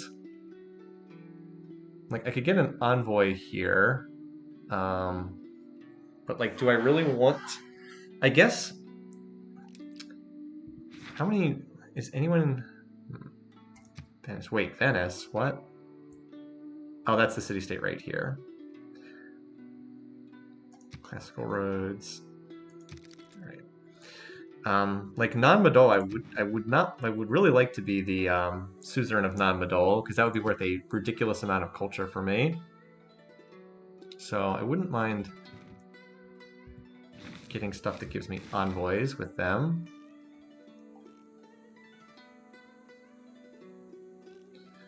Let's start pushing towards recorded history.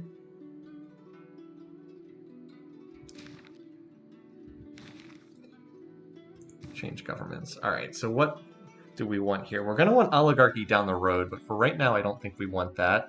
For no clear reason, in the most recent patch, they changed it so that oligarchy and autocracies flip their policy cards for no clear reason whatsoever.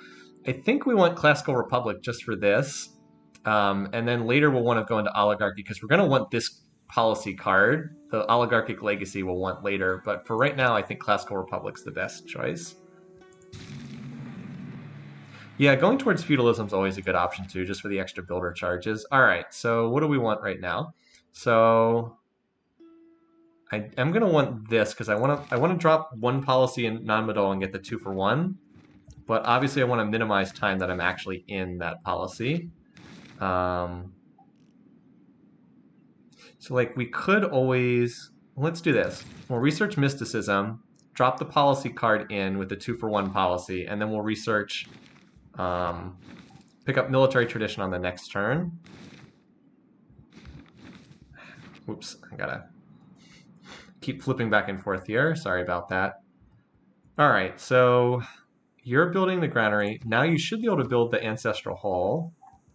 Yeah, which will be the next thing that we do here. As soon as the granary's done, you can start working on that. You know, we might want to chop. We're going to have Magnus in here. We might want to chop into that, honestly.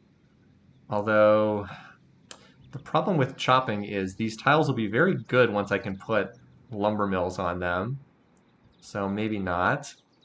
Yeah, maybe not. Anyway, I already know what you're doing. Oh, wait, what the... Why are there all these random units here?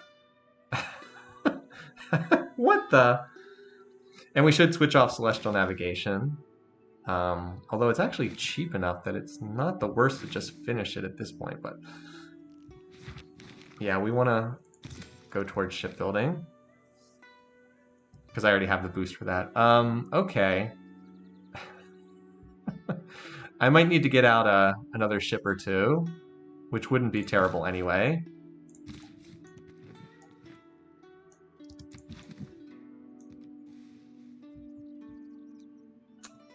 I'm just trying to think what I'm going to build here. All right, so... Because I don't want this to just get instantly pillaged by the... Somehow Mexico City... Like, how did this ship get here? We've had vision of this area. I don't get it. We probably are going to need some units because we're in war with Mexico City. And there are these, so we probably need to get some actual units in play. So we'll let this trader finish, let the granary finish. What would be the best unit I could build anyway? I don't think I can build anything better than warriors and slingers right now. I'm actually going to change my mind. Let's research archery, and I want like a pair of archers. They hold their value really well. So for one turn it doesn't matter, but we're going to want to run a Goge, or a Goge, I think it's actually pronounced. This has been a complicated turn. We definitely want urban planning. That's for sure something we want. And we don't need this. I guess we'll run this out of the other options we have here. We want the 2-for-1 policy for this turn. And I don't think it matters for this turn. I guess we'll run Conscription just for one turn, but then I'm going to run a Goge and get a couple archers out. Because I need to defend what I've got here. There's also that ship too, but maybe I can bring one of my ships back to kill that. I think one of the ships isn't that far away. Oh, they're on the wrong side of the water, aren't they? All right, this one, I guess, can start heading back. What's the fastest way to get over here? Well, that's going to take a while. Well, we'll head in that direction. Builder at least can head in that direction. You probably need to heal. The scout can come heal. I want to connect this tile, but it's not going to matter if... let's get out of the water for this turn at least. Maybe that... because the AI is in Moron, maybe it'll just move out of the way. I'm hoping my traders don't get pillaged here either. You need to just heal for right now.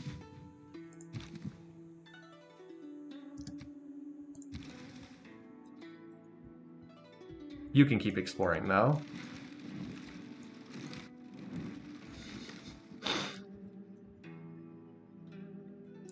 So, a lot of good stuff, but the need to declare war on Mexico City has been a real annoyance, to be sure. Oh! Or they could be really dumb and just attack the city. This is completely pointless. I didn't think that they would be that dumb. Now, I'm worried that this trader is going to get pillaged, but I don't think I can do a lot about that right now. I didn't think they would actually be that dumb. I have a builder up here, though, so I can repair damage that's done. Oh, hey, the Dutch have a second city, finally. I'll just have you fortify here for right now to heal a bit. Yeah, I didn't think they'd actually be that dumb. Alright, so we're going to change civics. We just ran conscription for the one turn, and I'll put this in.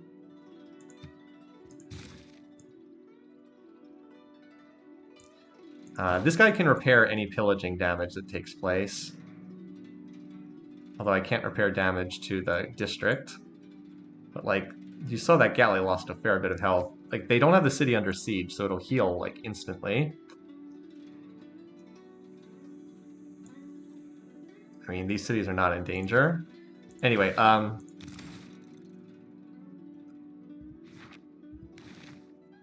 wait, did I not swap out the two? I didn't swap out the 2-for-1 policy. Dang it. I'm bad about doing that. Alright.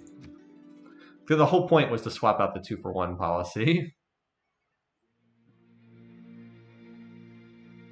Yeah, Agoge, I think is how it's pronounced. Again, unlike in Civ 4, where the game will reload in about 10 seconds, it takes about a minute to reload this.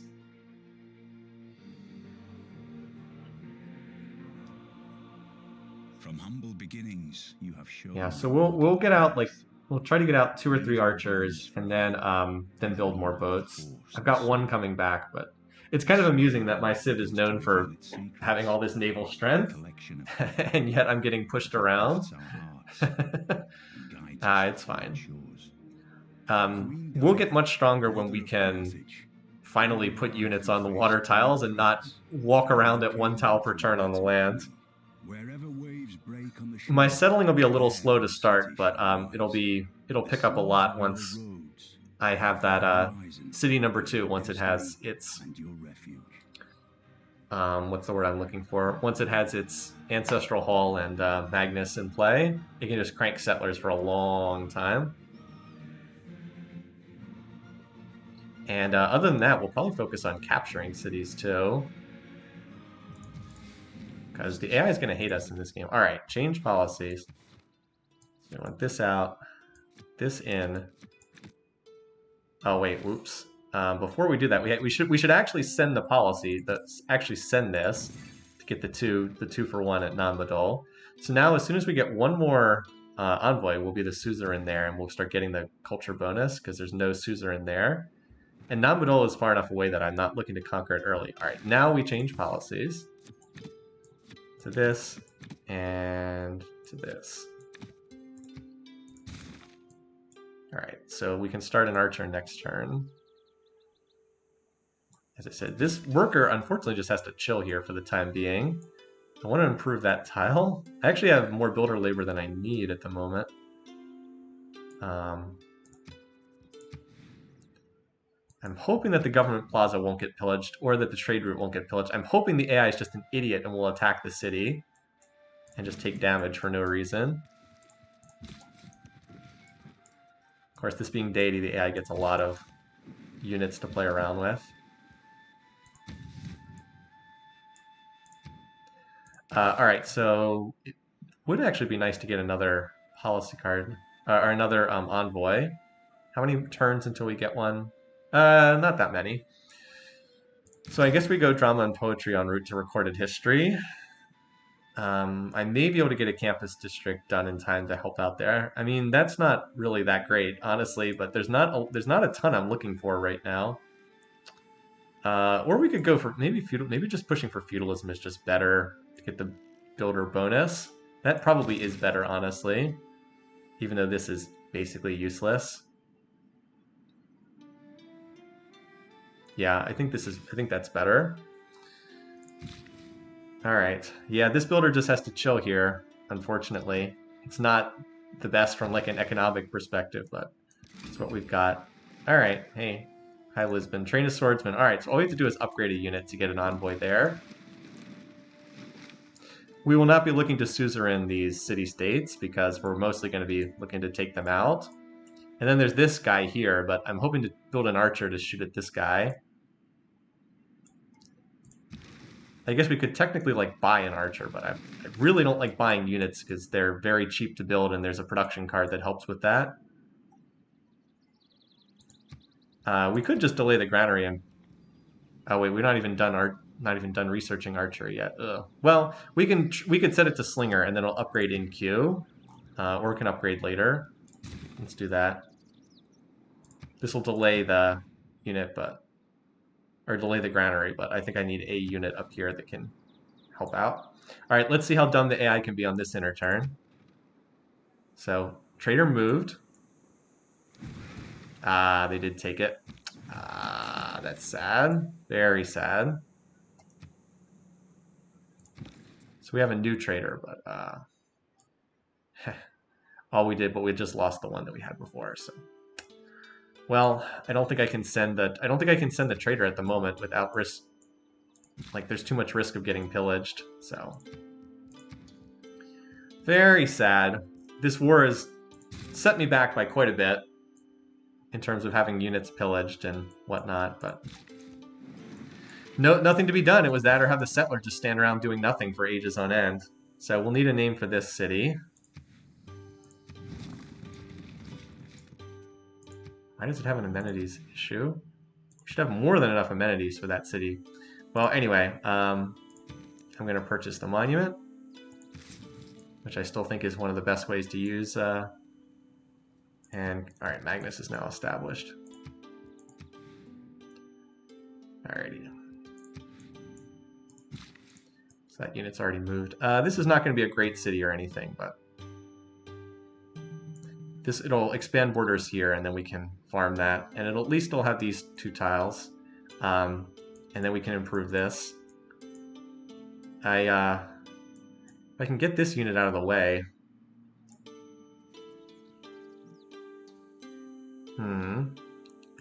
How much strength does the scout have? I was thinking maybe I could stand here to just block it from pillaging this tile, but I have builders floating around that can repair any pillage damage.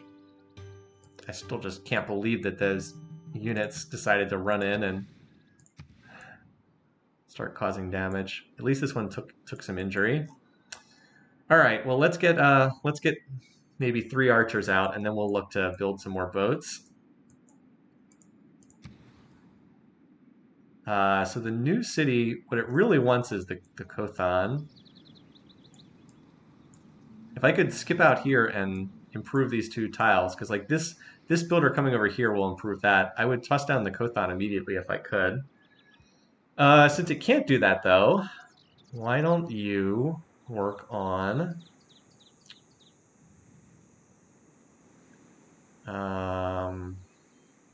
there a granary or something? Again, I really wanted to work on the Kothon, but it's not an option. Warrior. So Lonely Mountain works for me, as far as the name goes.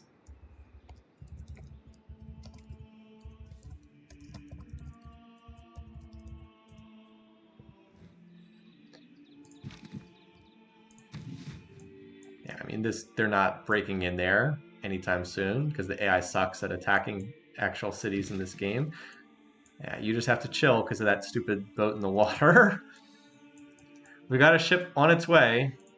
It's like, I'm a coming. We met Gilgamesh. Okay, sure. Where's his capital? Alright, so he's on the other side.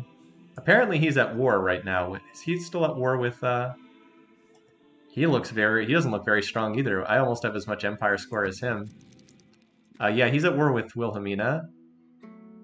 I don't have 25 gold to send. Oh, okay. I need to get a little bit of money here. Um,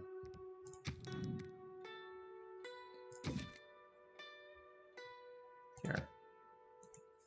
10 horses. Okay. That's a lot to give for 10 horses.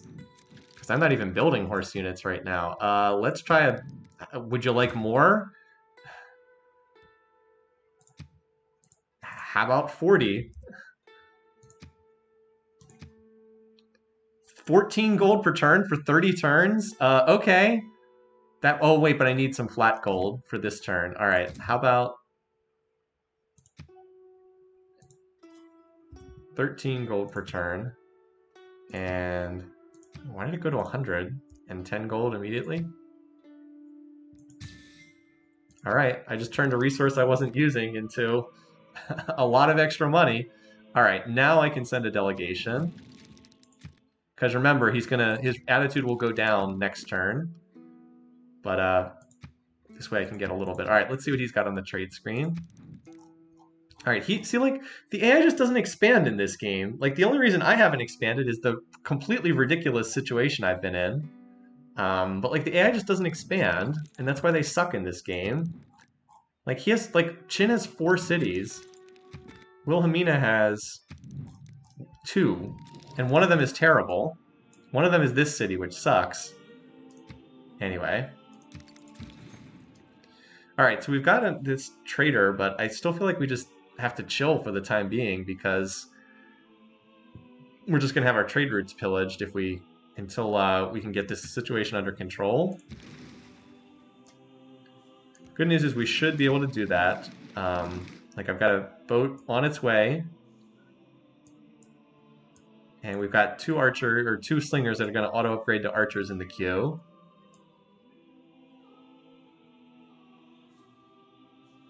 You can declare friendship with Gilgamesh on the first turn, is that true? Oh, alright, I'll take your word for it. Nice. So now we're friends. Gilgamesh likes declared friend. Alright, great. Now we've got 1 friend. Cool. I'm good with having 1 ally on my side. You're a good friend and ally. Okay.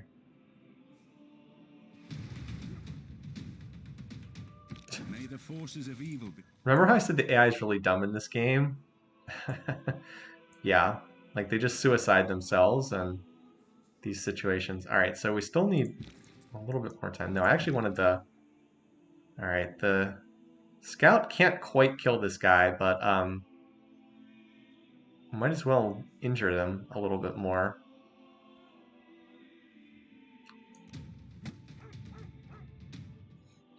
Oh man, that guy's on like 1 HP. How much movement do galleys have? Just out of curiosity. 3 movement, okay. I was thinking, could I like sit here, but no, it could still get captured in between turns, so. Alright, so there's still another unit over here as well that we're gonna have to deal with. Let's see if this guy's dumb enough to attack me. I'm just gonna fortify and see if he'll attack me there, like an idiot. Alright. We're almost have this under control. Despite this short detour. It just goes to show why it's really helpful to have archers just in general. All right. Still on... Oh, geez. Okay. Well, a lot of units just hanging out there. There's a barbarians. Yep, just the traders just gotta chill, I think. Just as this builder is just waiting, unfortunately. Like, losing the one trader sucks, but we've killed a lot of this. Like, we've almost chewed through this guy's starting units. If I'm lucky, this guy will just suicide. If not, and this gets pillaged, I can always bring this builder down here to repair the pillaging. But I've kind of gotten stalled out here a bit. Sure.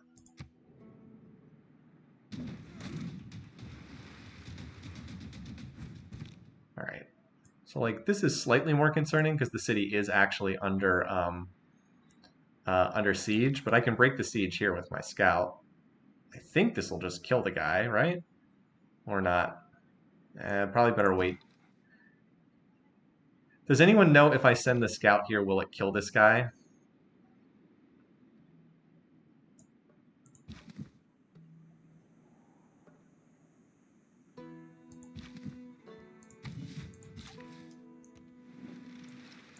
Because no unit, if the scout kills, if the recon scout kills this guy, no unit can attack it. Also, they did pillage that tile. More's the pity. 1, 2, 3. Depends on the RNG. Okay, so probably not worth. All right, so the builder can come out here. This galley is going to die. And then we'll be able to improve these 2 tiles and start getting the Kothons out.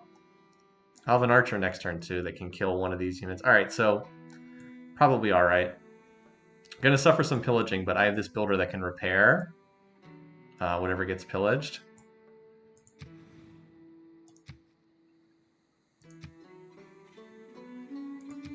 Gilgamesh built the pyramids. Okay. Alrighty, so yeah, like in terms of science, we're a little bit lower than some of these other AIs, but you know, that'll improve with time. Oh, China tossed down a city is just asking for us to take that over down the road. Okay. There's no way that can possibly be defended. Oh, wait. I'm remembering something now. Isn't it true that my trade routes can't get pillaged or something? Oh, wait. Wait, what the? Wait, no, I didn't click there. Oh my god. I swear I did not click there.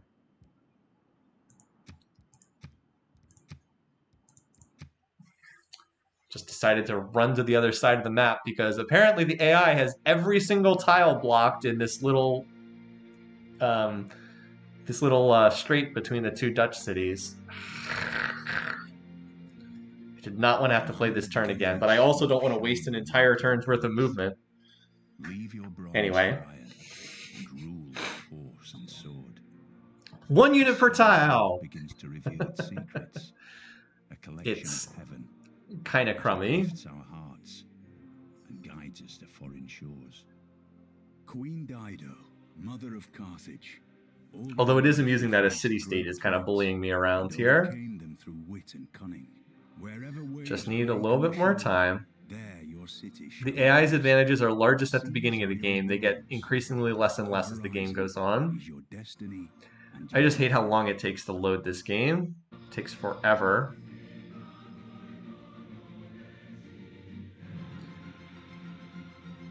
All right.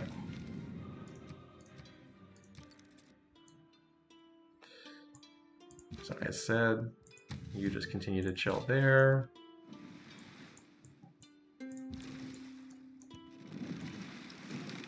Nope, apparently there's no way through. Apparently every tile is blocked in this strait. So I guess you just have to sit here for right now because we can't we can't get through. Anyway, and now that you're fully healed, you might as well start heading in this direction. Anyway.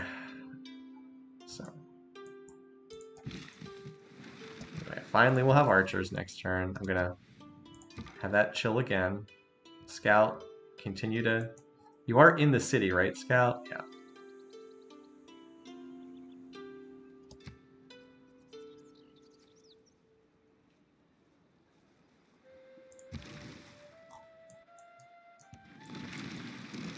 back here. All right, let's see what happens up here.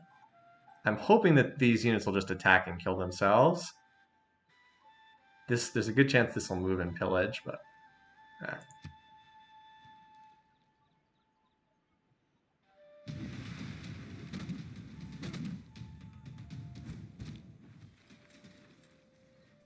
Okay. Alrighty. So first things first.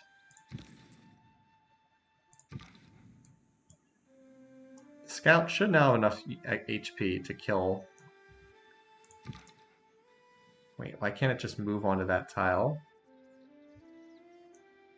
Anyway. Archer first. Oh, is it saying a unit has to move out of the city because of the one unit per tile idiocy? I think it's saying the unit has to move out of the city because there's 2 on the same tile. Great. Alright, well let's kill one of these units. I think I want to...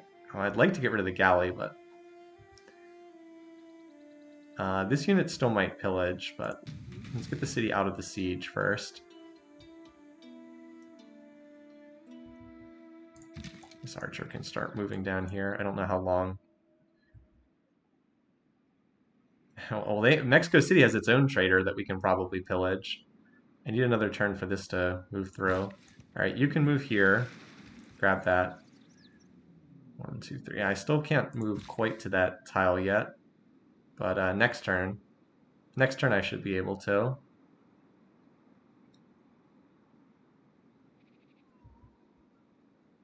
This galley's about to die. If it attacks the city like one more time, I can shoot it with the archer and kill it. And we were able to break the siege, which is pretty good. All right, well, while we're in Agoge, let's continue getting out some more units. Archers are probably the best. This guy can fortify in place. We'll be able to pillage that trader, hopefully get a little bit of money back. And you now need to finish that granary that's mostly done.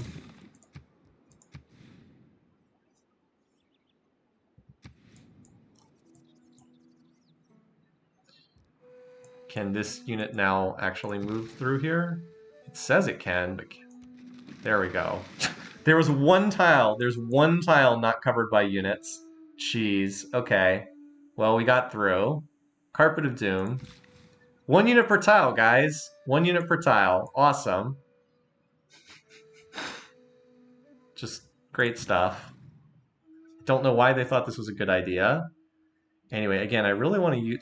you know what? Let's get this over to Lonely Mountain, because it can benefit the most from the trade route. And it can run to Devil's Bay. And then that should be safe. We can use this turn to move it. All right, you need you to stay there this turn. You're just fortified here, killing this dude. I don't want to attack here, because then Mexico City can shoot at it. Next turn, we'll get the boost, and then we can work on Kothans in these cities. Finding the one open... I know, seriously, right? It's pretty fortuitous. All of these warriors can be swords if I have iron, and hopefully I do.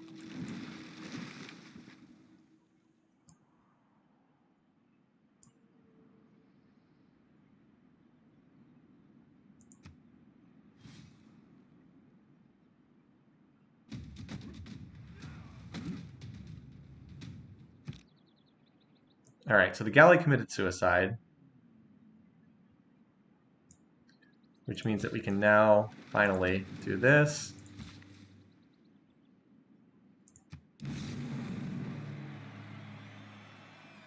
And all I ask is a tall ship. Alright, so now we definitely want to put down these districts. Our unique district. This spot is probably a little more sheltered, so I think we'll put it down here.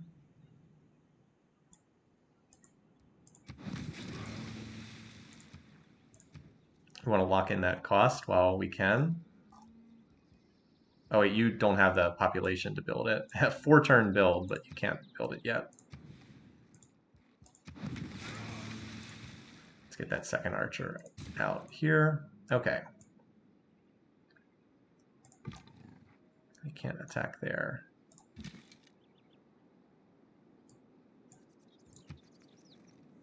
Wait. I have another archer up here. Although I guess that archer can't reach. Okay. Well, this guy, it looks, is just going to commit suicide, so why don't we shoot this guy? And then I'm hoping next turn I can kill the warrior, and then I should be able to pillage this route with the scout, I think.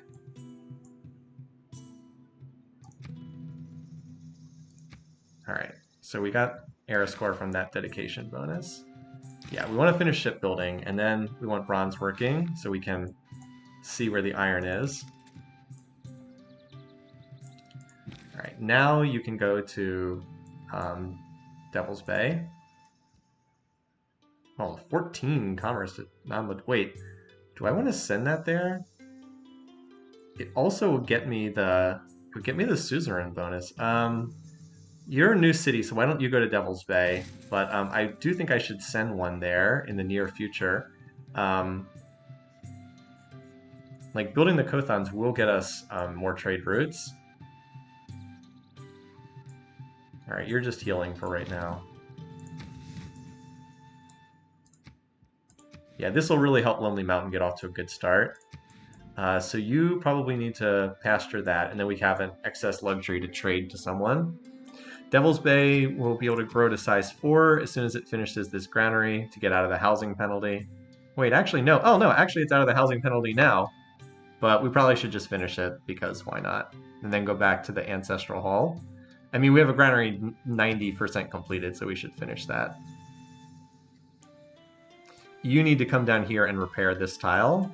This builder will improve that tile.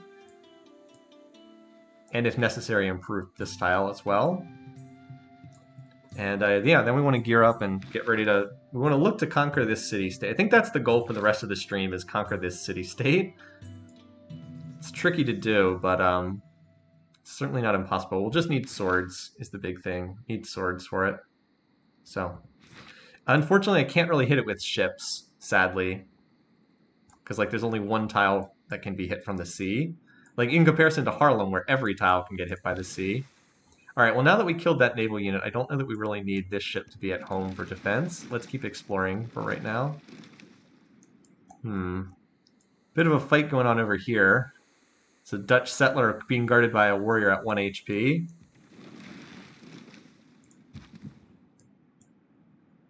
This person I just need to wait until I can embark, which I can do in like 2 turns.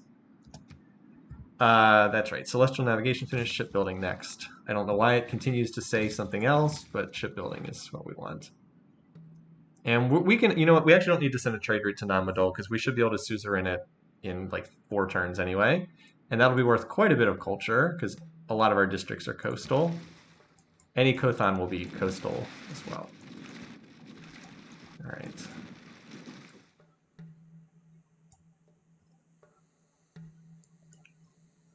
So we're getting there.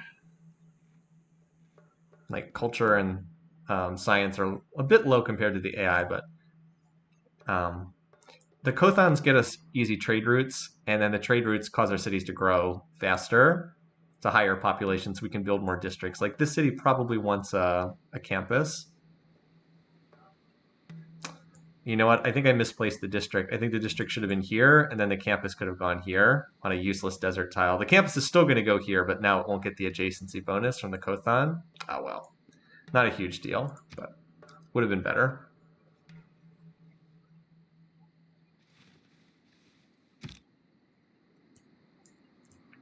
All right. Come on down. Oh, hey there. Were you trying to escape? I don't know where you thought you were going.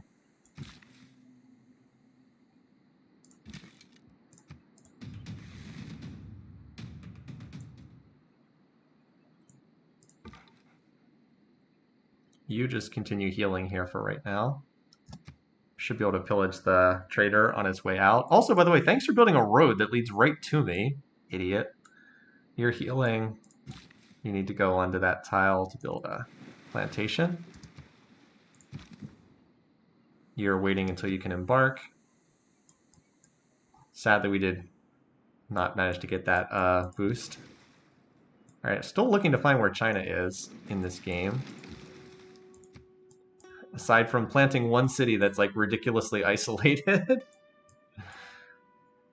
And we have another ship over here. I have no idea how Gilgamesh wasn't able to capture that.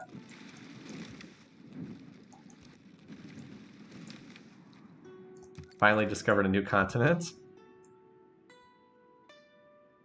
Curious what's over here. So our expansion opportunities are somewhat limited.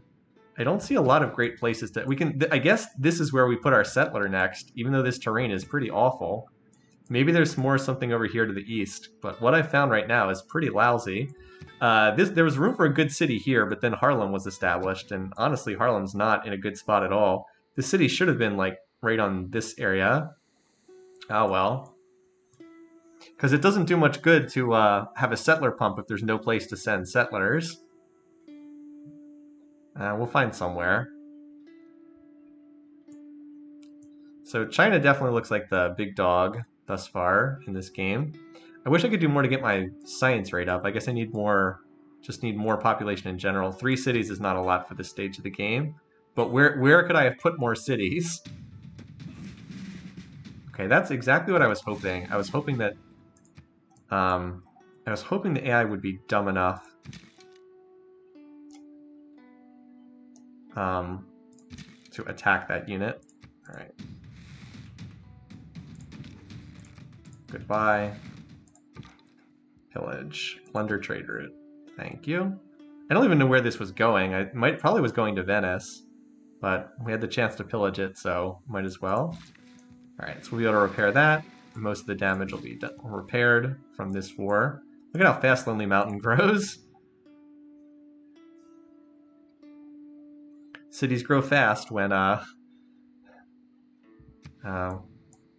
they've got the trade route to help them out. All right, so Devil's Bay now will shortly hit size, the next size.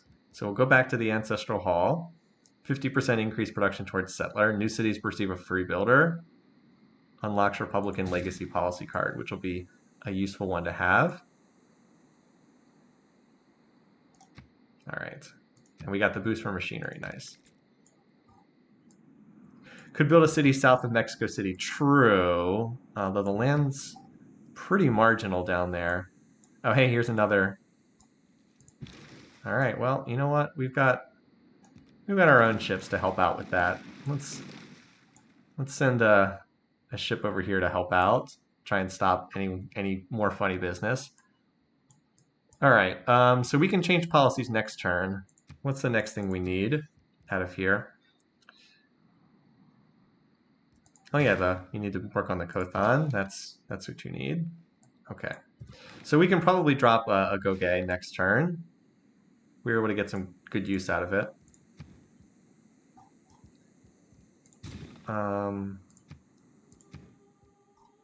Yeah, why don't you spend another turn on this while we still have the policy in play, and then I'll switch to the Kothan afterwards.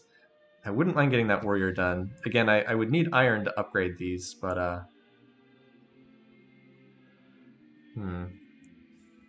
Oh yeah, I'm not accumulating horses because it got pillaged. Sure hope I have iron. This will be a lot harder if I don't have iron to take a city-state. But like, we've almost got shipbuilding, and I wish I'd been able to kill another barbarian to get that boost for the extra iron score. But yeah, we're going on to bronze working next. And you, again, are waiting until you can embark. Mexico City fortunately has relatively low base strength, so like it only has 27 base strength, which is not a lot. And we have killed all of its warriors, so we will need to get a battering ram, which is at masonry. I think I want to reveal iron first, then go masonry and build the battering ram. And allow me to put the city under siege and then just shoot it to death with archers and take it. All right. Start moving the archers in that direction now. Anyway, over here, we're still scouting. There's some Chinese units. Yeah, I'd love to know more about what's over there to the east, but this boat has to come back. I can embark the scout for more information once units can embark. Okay, yep, we're not building wonders, that's true. If bread is the first necessity of life. Alrighty. So in the wildcard slot, let's see. Can we put something better here? So we're not building settlers right now. We're waiting until the Ancestral Hall's done. We don't need builders at the moment. We will go on a shipbuilding spree soon, but I think conscription's the best option there for right now. Yeah, I think this is the setup we want right now.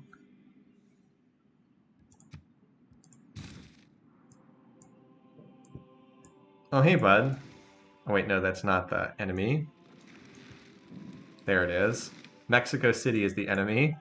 How dare you, Mexico City. Alright, I do have an excess luxury, so I wouldn't mind trying to trade. Let's see if Gilgamesh has anything to trade. Because he's our bud. Well, he just has truffles. We already have truffles, but maybe we can send him. I mean, 4 gold per turn is 4 gold per turn, so sure. It's a luxury I'm not using.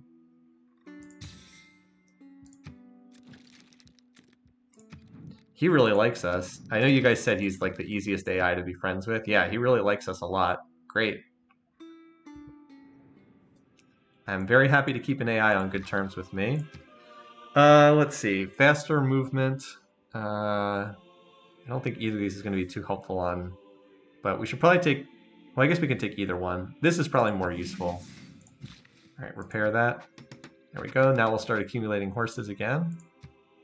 Peach Shanty is fixed.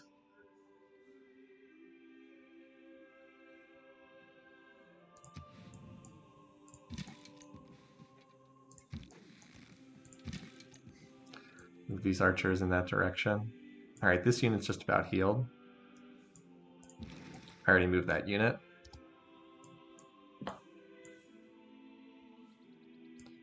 I do need to get more traders as well. All right, so since I dropped Goge, let's go back to the Kothan here.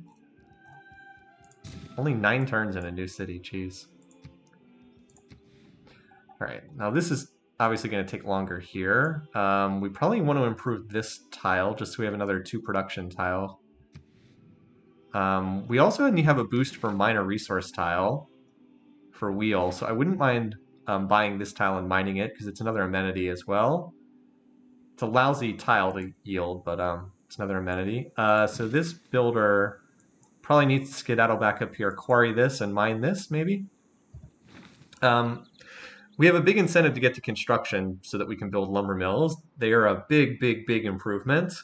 Because like this would be a 3 production tile once that's in play. This would be a 4 production tile, and that's what Devil's Bay needs.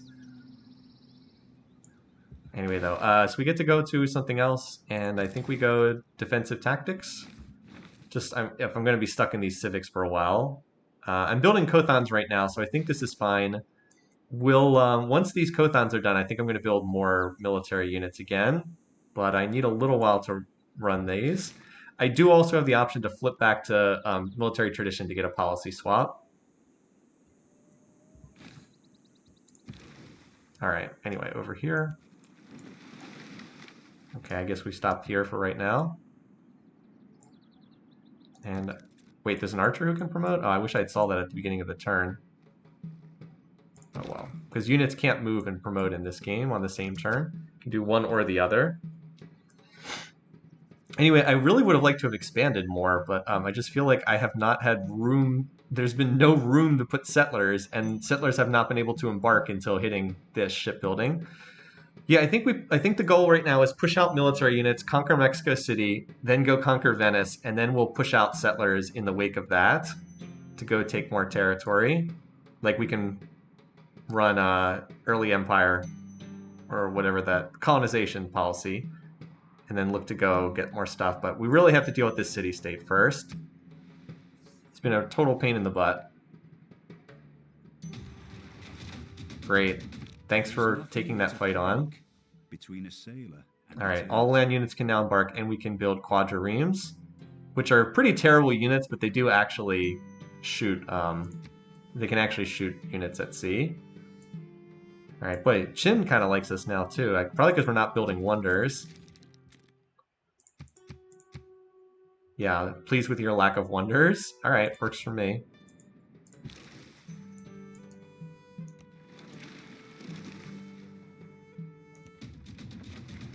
Yeah, note what a big difference that +5 base strength does. Anyway, so we've got an extra envoy, so let's get that non-Madol bonus. There we go. Oh, look at our culture now. Every district that's coastal is now worth 2 culture, which is like all of them. All right, you builder, back out there on the sea again. Devil's Bay is 1 turn away from being able to plant its Kothon, which I will build before the Ancestral Hall because the Ancestral Hall is slow. Oh, and Non-Madol declared war as well. Oh, we also get vision. Okay, that's right, we get extra vision down here.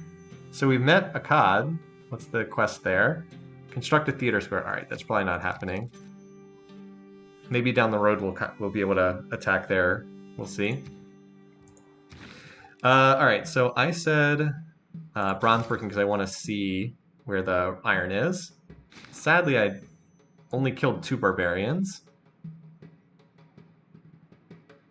All right, now my units can embark.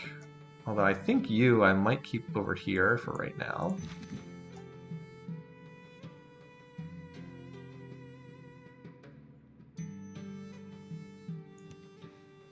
Trying to keep you out of attack range.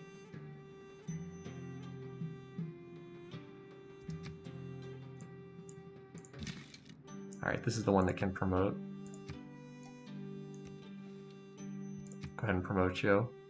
+5 strength first land units. This is good if you're on the defensive, but against the AI, you're rarely on the defensive.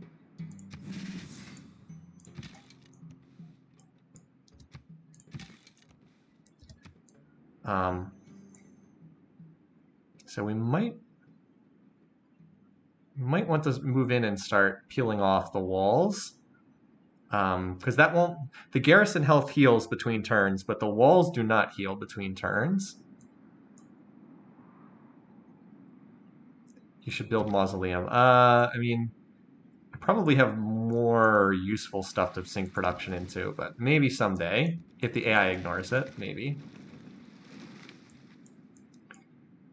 All right, so almost got this Kothon done, and then probably need. Actually, I probably need the battering ram next if I'm going to go after this. So just because the timing syncs up better, let's research masonry first.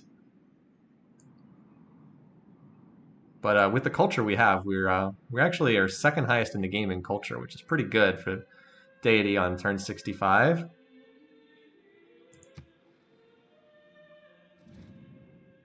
Sure, you can have a trade delegation. Yeah, you better run. Where do you think you're going? Yeah, good luck with that. Also earned a promotion. Oh no, I guess we didn't earn a promotion from that. All right, so do I want to start firing right now? Do I want to start chipping away at the city walls right now? I don't think this city has any units in it, so maybe we do.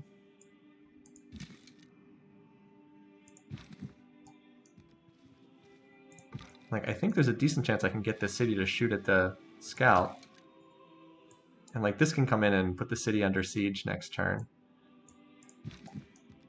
Like if there's no units left. Alright, it's like we can shoot here. It's not going to do much. 5 defenses. But it's not like the city's going to do much back to us either. Can like keep shuffling these guys along. We'll give it a shot. If we come up... Probably need to train more units though to help out with this. Mostly just interested in stripping away the health.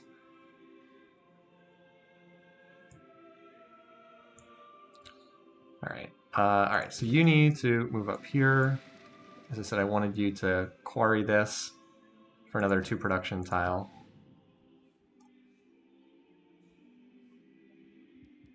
And you need to put your Kothon down because you just grew.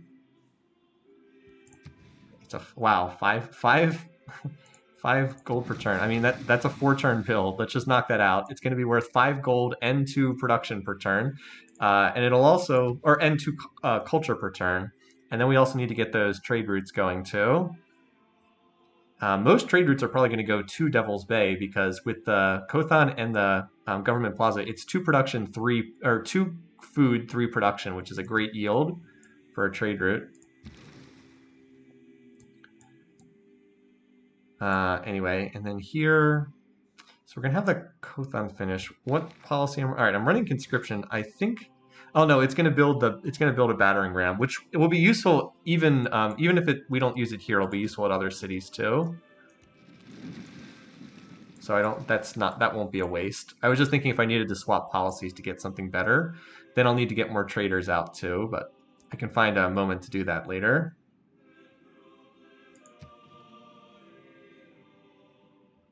Let's see how much damage this does. Okay, excellent. The city foolishly fired at a warrior. And there's our first unique building. Got the boost for... that's 3 districts now. Oh, we finished masonry already? That was fast. Alright, so the Kothan done. And we got the dedication. So again, we'll probably have a golden age for... Or a normal age, excuse me. Now we'll go for bronze working. Alright. Look at all the stuff we can build here. But we wanted the battering ram. As I said, even if we don't use it for this city, it'll be useful for the future. All right, so move here and just fortify. If you get shot enough times, you can even promote to heal.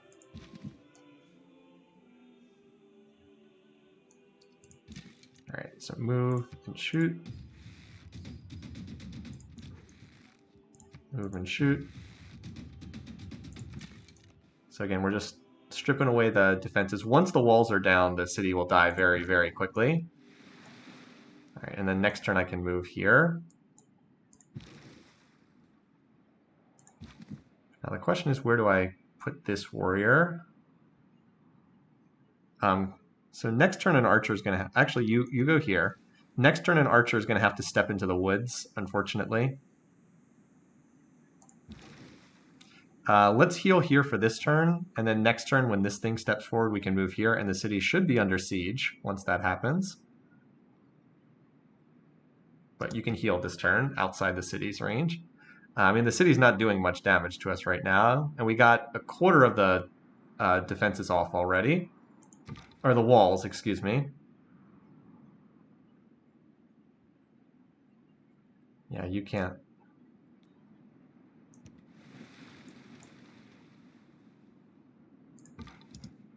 All right, that's... Actually, no, you should be... Oh, well, never mind. Probably should have been on this tile, because then I could move into either of these two. Oh, well. Yeah, ships can only heal in friendly territory. It makes no sense. Yeah. Doesn't make any sense, but them's the rules in this game. I believe that Norway, one of their unique abilities is they can heal in neutral territory. I don't really understand, but like I said, that's Civ 6's somewhat bizarre rules. All right, so the tile's being worked here. This looks good for right now, I think. Considering working this tile, but it's all right. I don't know why it's focusing this tile next. I guess it's already gotten all the useful tiles in the immediate area. Yeah, and this is good for right now. I actually have a lot of money. I should be putting this money to use. This is too much not to be doing something with it. Well, I'm going to need some of it for upgrades, but still. Buying a trader is probably the best thing I can... Let's buy a trader, even though they don't cost that much. Just to save time here. And I think I want Devil's Bay to be the one to do that, just so it'll build the Kothan and then its stuff faster. Could also just buy the... You know what? Let's just buy the battering ram. That's a better use of production here. And yeah, we can just buy the battering ram. There's no... It's not a bad purchase because there's no discounts on the battering ram. All right, and then in that case, I probably want to build... I probably want to... Then I'll build the trader. That's better, because now I can get the battering ram up next to the city very quickly. That's better than buying the trader and building the battering ram. That makes more sense. Okay. Hopefully this continues to shoot at stupid warrior that doesn't matter. All right, good stuff. Keep wasting your time. We can just move that unit out of the way later on. All right, you go there, you go there, you go there.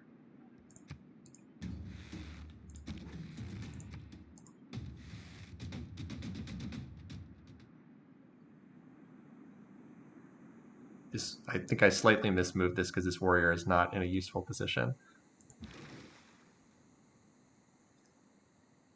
And we move this up. I forgot we need one more turn to move this guy here. Yeah, you can embark here, and we'll swap this warrior out for you once it gets... Oh, wait, no, the city is under. Okay. Never mind then. But you should still heal this turn because you can move there next turn. And as soon as that gets up to next to the city, we'll be able to attack with... Well, the melee units can attack without suffering a penalty. Good thing the AI is an idiot and just keeps shooting at this warrior while we strip the defenses off. As I said, it's not going to be fast, but now finally, all 3 archers are in range. All right, Devil's Bay. Work that tile over that tile. And we'll purchase this tile so we can get the minor resource boost for wheel. Okay. Yeah, we're working on trader. Okay.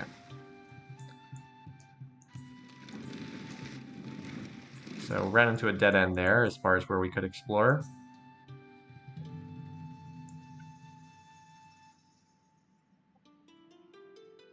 And we'll get the second promotion for Magnus when Defensive Tactics finishes. And then this city can finish the Ancestral Hall. And do the Ancestral Hall, and then start working on just settler. Because it's going to have a massive production to settlers. And it will not lose pop when it builds them. Oh, cool. Thanks for building a builder. Yeah, that's what you should do when your city's under siege. Build a freaking builder. How dumb is the AI? I swear to God. Anyway. So the answer is pretty freaking dumb. Oh, what did I just do? Did I just pillage? Did I just pillage this tile by accident? I hate it when I misclick. Especially with how slow this game loads. I really don't want that road pillaged.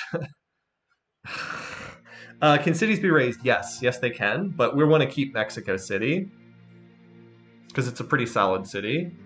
It's not where I would have placed it, but it's fine. Only original capital's not, yeah. From humble beginnings. Anyway, so we're going to take this, and like I said, we're probably going to play up in this session through the taking of Mexico City. Then, after that's done, which probably will be next week, we'll wheel this army up north and capture Venice, which will make the AI more angry at me, but I don't care. We'll continue. Then we'll be pushing out settlers to settle more territory, and looking to continue swarming over enemies. The first AI opponent to go will definitely be the Dutch, because they are weak and they are close, and Gilgamesh actually will like it if we attack them. Is this the Civ 6 equivalent of building a caravel in your last city? Yep, yes it is. And I think Harlem actually does get burned down, because I hate its location. I'd rather raise and replace with a better spot. Normally you just capture because it's not worth the cost of a settler, but... Alright. So you move here. You can... Yeah, you move here. Basically, this guy's going to swap positions with this guy. When this unit gets low, I'm just going to move that unit in. Alright, Archer. Fire. Ranged attack.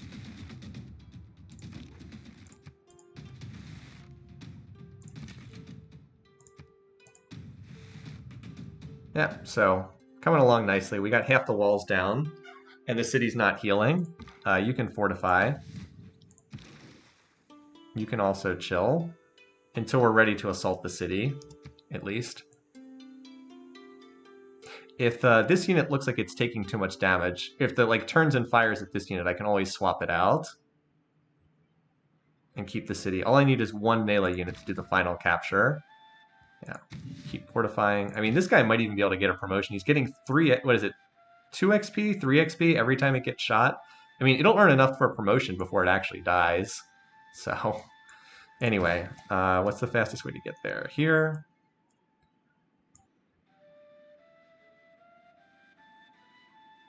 And remember, every time we build a lighthouse, we get a new trade route, which is also really quite nice. So we can get like 3 more trade routes here. Because you get 1 for free. We got, oh, and we're going to get another trade route for completing the Ancestral Hall, too. So we're going to have a lot of trade routes available. And just like jumpstart new cities. We'll definitely send 1 to Mexico City once it's captured. Honestly, this is a pretty good city. Like it's not, yeah, this is a pretty good spot for a city, honestly, because we can put a Kothan down right here, and there's a lot. We can lumber mill a lot of these jungle tiles. Yeah, it'll be a solid producer down the road. We will need a new wave of builders in a little bit, but I think we're okay for right now, because mostly I'm working improved tiles. All right. Thank goodness it built that. Yeah, all right. So it did go after the Byreme. How much health does this have? Oh, it's 1 away from a... All right, it's not going to die, so I'm going to let it sit here, get shot, and then promote. Yeah, I'll let it promote. All right, battering ram moves up.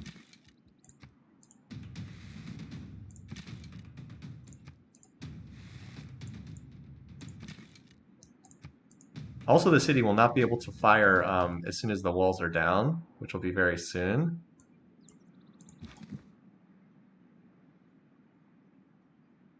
That's maybe not quite enough yet.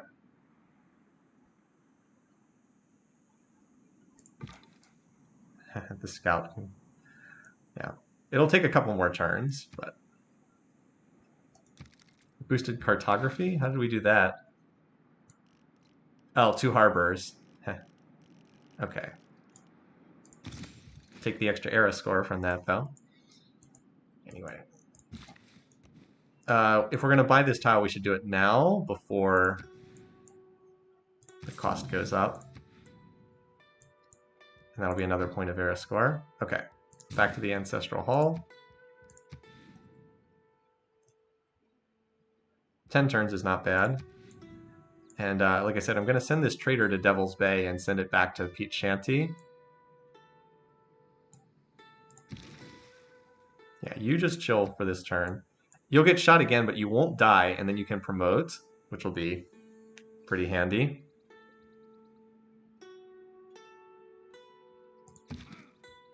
This guy will probably be the one who makes the final attack that captures the city. I wish I'd been smart enough to put an archer on this tile and maneuvered the warrior so it was on this tile, so it could actually hit the city, but I mispositioned that, so yeah. Still should be okay. Yeah, you just are hanging out there. All right, we got a lot of stuff completing between turns. So what do I want to build next? I think I want to get some more... Is it time to start doing a settler push? We probably don't want to push out builders until we have feudalism available, which I think will be one of our next target. Like, we're not going to get the boost for feudalism, so the 6 farms, so I think we just push there. We probably wait until feudalism's ready to push out builders, but... I'm thinking if, like, I want to get some settlers out. Yeah, so the Embarked Warrior I do want to have, but I want the Byreme to get a promote. It's going to get a promotion in between turns. I'm just trying to think what's next. Probably...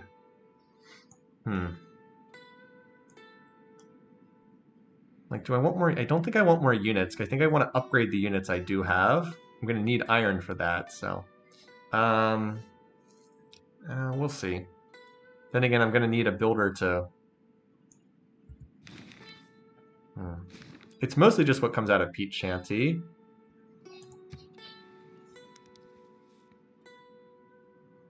Oh no, I'm no longer suzerain. I'm also interested. Invincibility. Well, that's not good. Okay, we have another promotion. So Magnus, we're going to promote Magnus to this. Settlers trained in the city do not consume population. So this is kind of a long-term, wow. Did you see how good non-Madol was? I dropped down from 32 culture to 15 culture. That's crazy.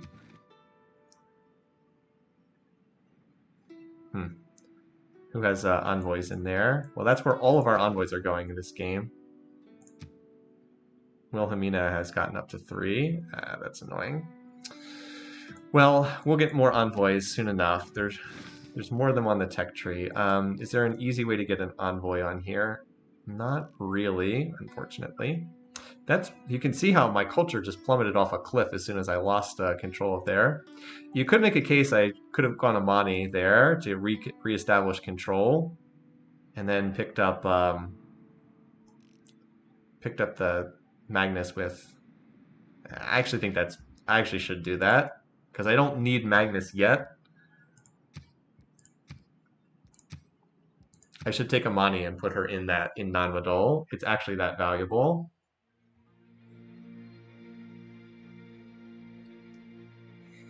So we get to load again. Another 90 seconds of loading.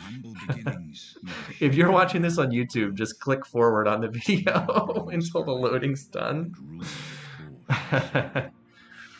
But yeah, I don't actually need Magnus yet, so Amani to give me control back. I was assigning Magnus before I realized I'd even lost control there.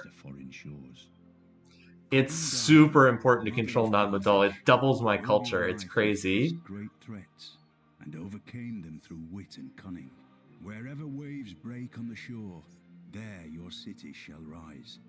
The seas are your roads. We sure get to hear this intro a bunch. Your destiny and your refuge. As I've said, Civ 6 just always has taken forever to load. Okay. Alrighty, so for governor, this time we've changed our mind. We're going to take Amani and appoint her in non-Madol. Now, she will take 5 turns to get there, but she counts as 2 envoys. And any future envoys we get, we are definitely sending there. I think we will send a trade route there as well, just to try to control that city-state. Alright, anyway. So the Byrene can now promote. Let's wait until the end of the turn, because I'm trying to consider if I want it to be on this tile or on a different tile.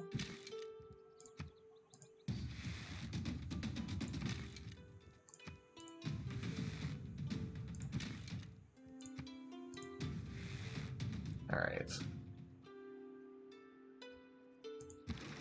Let's swap these two for this turn. And promote here. We definitely want Ambulan, which is... Here's a tip from our Civ 6 multiplayer games. No one takes Helmsman or Rudder. Everyone takes Ambulan and Reinforced Hull. These are incredibly valuable promotions. On melee units, these are the 2 you always want. Okay. I think we don't attack this... Well... This would...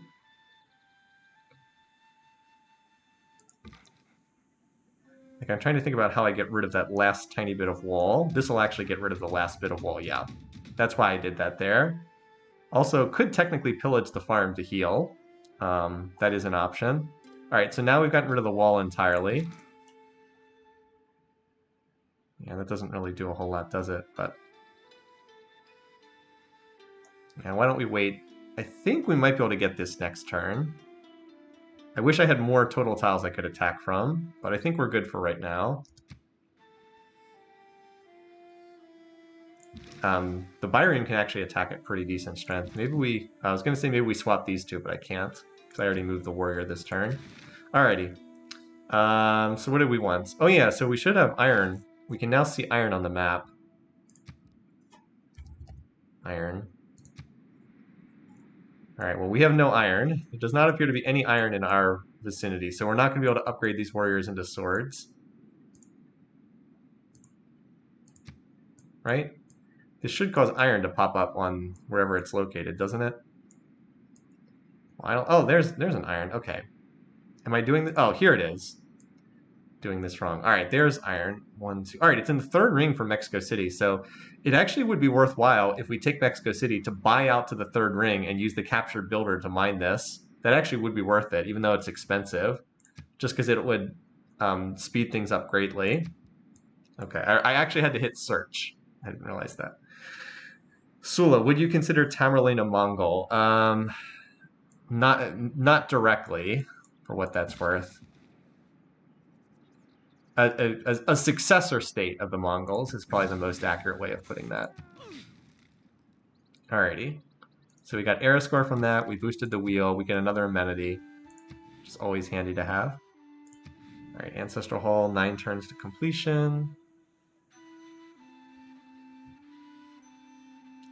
So what are we researching next? I think we're researching ironworking next. Or at least getting close to it. Or at least like getting close to, mathematics for the +1 movements or naval units is not bad.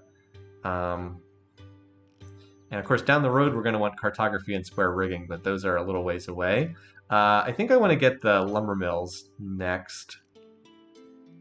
So let's do wheel into ironworking maybe. Yeah, we probably wheel into ironworking. Maybe I can get a water mill. What unlocks water? Oh, wheel unlocks water mills. Okay. I don't know that I have a good city for that. Maybe Peach. I don't really have a good... Actually, Lonely Mountain is the best source because it actually has a tile that would be boosted by that. That may be a purchase down the road because that's an expensive one and it would help speed things up. All right. In terms of civics, we are going for... I think we're heading for feudalism just as the most useful thing. I don't have enough campuses to make this very useful yet. It'll be useful down the road, but not that useful yet. I think feudalism is the most useful. Oh, wow. Well, once we have Namadol, it's a lot cheaper. I'm like, geez, that's expensive. Don't worry, Amani's on her way. She's on her way there. I just don't think... Oh, well, we should check to see if we want any policy changes. Can we get something better than this? We don't need bastions. We're not training melee units. I think we have enough units for the moment, so I don't think we have to build more units. I would like more naval units, but I think I can hold on them for the time being.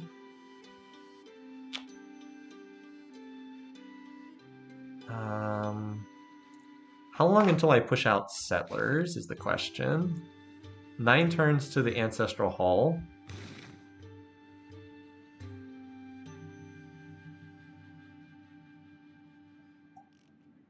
Well, you know what? We have military tradition if we need a policy swap. So let's stick on feudalism for now. And if we are ready to build settlers, we can pop into military tradition and start building settlers. So let's hold for that. That gives us an option there. Now this is some nicer land over here. Vilnius. Trigger an inspiration for military training. Okay. Not a city we're that interested in. Amani is being assigned to some of these other city-states. Not my Amani. So the quest... Construct a theater square, no. Send a trade route, no. We're going to conquer Venice soon, so that doesn't matter. Train a sword. Okay, we'll get that for free, and then that's 4 gold per turn from the default envoy. Inspiration for military training. What's... Not military tradition, military training. Build an encampment. Okay, that's not happening. That's fine. All right. Mountain Peach Shanty. I think Peach Shanty's going to build a lighthouse next to open up another trade route. Because that'll also give it 3 housing. And gives me a trade route. Yeah. Don't build a granary, build a lighthouse instead. We'll be okay on culture. Library also wouldn't be terrible. I haven't really been watching the great person screen in this game. We're on pace maybe to get a great person here. Sumeria is going to outrace us to this first one. Oh wait, no, that's Hypatia, who we actually do want. She would be actually really useful.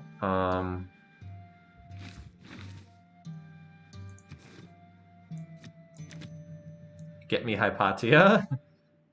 Let's race for it. It does cost me some money, but if I can land that great person, we will 100% get the first great admiral, and probably most of the game's great admirals, so that'll be nice. Yeah, we're close here, so that'll get us to 3 points per turn, and then we get the great person in 5 turns. We should be able to outrace Gilgamesh to it, unless he patronizes it, but he doesn't have any money or faith, so he's not going to patronize it.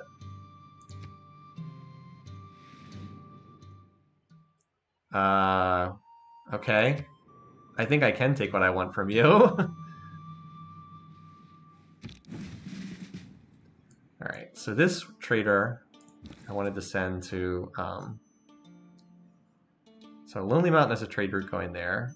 I wanted you to go to Devil's Bay and then go back to Peach Shanty. Alright, I think we might be able to take this city this turn. Let's see how low we can get it. So I'm going to hold off on promoting there. Oh yeah, look at how much damage the archers do now that the walls are down. Yeah, there we go. Should be a pretty easy capture here.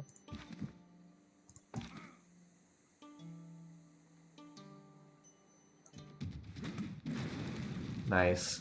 Another's poor decision has become your good fortune. All right. Take that, Mexico City. So yeah, we're going to go connect this iron with this builder. All right, so you don't have any districts planted. Oh, keep city. Yes, I think we would like to keep the city. Keep city, yes. So I think I'm... why the amenities so low here? Well, that should get straightened out next turn, because we have positive amenities elsewhere. It's probably the loyalty issue, where the loyalty is very low. Yeah, loyalty is only half. It'll be fully loyal in 3 turns, though, so whatever. All right. Now, watch relations plummet with the AIs because I killed a city-state. Well, it'll probably happen next turn. As long as Gilgamesh doesn't care, that's all that really matters, though. Gilgamesh is our bud. All right. So none of these units can heal. This Byrene didn't have to attack, so... but it's not in my territory, so... Heal. And the other units, well, might as well start walking in that direction. Oh, you can't get out of the water yet. Well, next turn the archers can move, and you'll be able to move too. Buying tiles. Purchased. We want to get over... It's going to be expensive, but otherwise we have no other sources of iron in a gazillion miles. So head in that direction. And it does give us a tile to work too, so it's not terrible or anything. Yeah, we're already working that tile. This city did have a... All right, we do need to... All right, so we tossed down the Kothon. Let's repair the monument. It'll take less time as city comes out of resistance there. All right, you look very strong already. You need more tiles to work. You're going to grow next turn. Yeah, this city will just needs more stuff to work. So we're going to want the lighthouse. Although we should, you know what we should do? We should finish the warrior before we finish the warrior before we connect the iron. And we're going to want a campus too, so I'll toss down the campus here. This city is going to be low on production, but if we can put lumber mills on these tiles, like these are each 1 food 4 production tiles with lumber mills on them. It'll be okay at that point. All right, so Peach Shanty, as I said, we're gonna want to get out builders, but I think we can hold for a little bit until we're more ready for feudalism. And I'm not ready to do the settler push just yet either.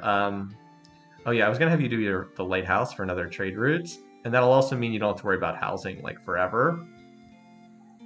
It's either that or the library, but we'll get the free library from Hypatia when we land her. Hopefully, fingers crossed. So yes, lighthouse it is.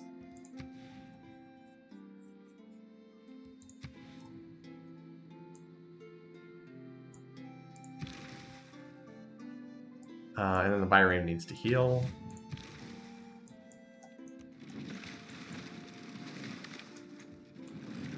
Another dead end over there.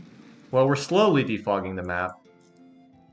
We zoom out here. Can we see the other end?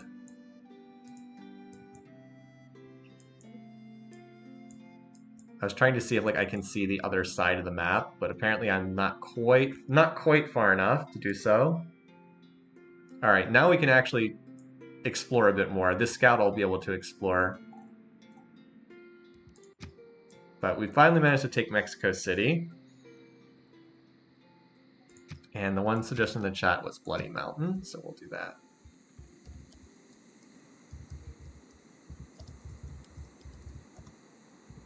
Okay. Great Person Race. Looks like we're on pace to win this. Barring weirdness from the A. We'll stop on turn 75. Let's go, and that's a good convenient stopping point. I think it's 1000 BC. Denouncing me. Okay, well. What does he want? He wants 22 favor and open borders for 7 gold per... Okay, that works for me. I don't really care about the favor very much. Oh no, I can't vote in the World Council or whatever it's called. That works for me. So she's probably going to declare war soonish. So let's we want to hurry and take over Venice first, and then be prepared to deal with her. I'm not exactly scared. Anyway. Oh wait, one of these archers had a promotion. Yeah, I should have promoted that guy. Oh well. This guy has a promotion, so remember they can't get XP until they promote.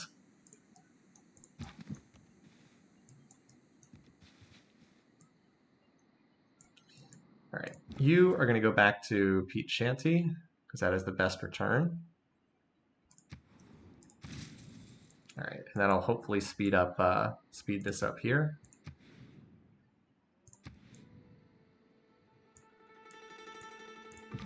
All right, you're healing. You have a promotion, excellent.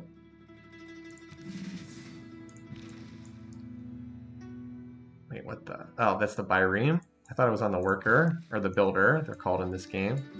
All right, yep. 2 turns to there. Lonely Mountain, you need to toss down your campus right now. And then go back to finishing that warrior, who will become a, whatchamacallit, become a sword once I have the iron to do the upgrade. Bloody Mountain definitely needs a trade route of its own. It's this is going to be a good city once we can get lumber mills in play. You're going to hear me saying that a lot, but many of these cities will become much better with lumber mills. This we probably will want to chop because there's a hill under it, but like this has no hill under it, so we probably want to preserve that. Unfortunately, it's a little... You can lumber mill the jungle tiles eventually, but it comes a little bit later. What's the tech that... It's a civic that unlocks it.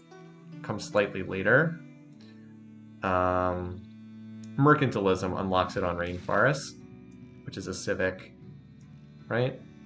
Oh, that's actually deeper in the tech tree than I thought. So I guess we can't do that anytime soon. So those jungle tiles are a little unfortunate, but maybe like this tile, hopefully we can get the tile picker to grab this one and lumber mill it. At least we'll be able to put a mine on this. And that is the boost for ironworking. Mine and iron tile. We've actually been getting a decent amount of era score from boosting a number of these techs. All right, well, Vilnius blocks our path forward there. So a couple units healing, a couple units promoting. I think we're probably going to have to use the archers to take out Venice. I don't know if we're going to have swords in time, but we've seen that swords should be pretty sufficient. Oh, I need to get defenses up here for these guys. Maybe I can get some archers up here before I initiate the war.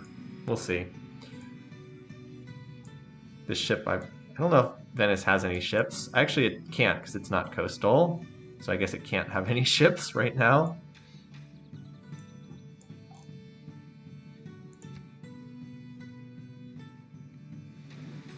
Oh, hey, look. Missionaries. There's one other thing the AI loves in this game. It's religion. Alright. So this guy who is in front has a promotion, so... We want to use this time right now to get the promotions, even though it does slow the conga line a little bit.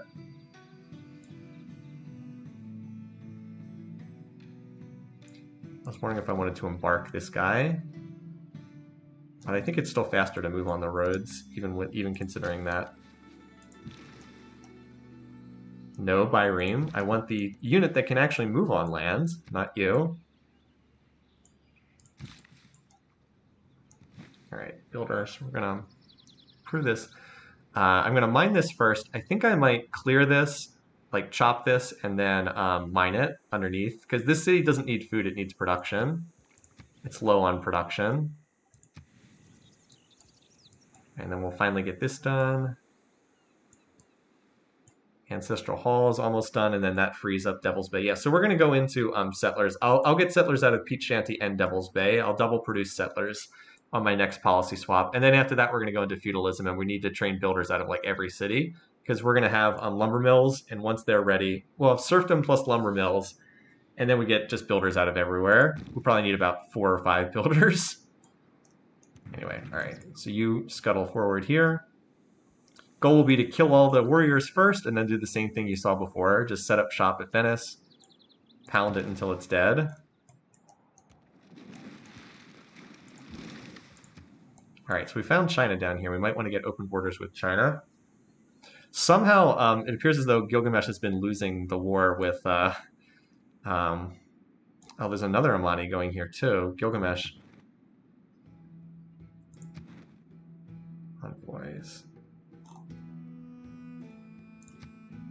All right, well, he has fewer envoys than we do, but still. We probably will need to send a trade route down there.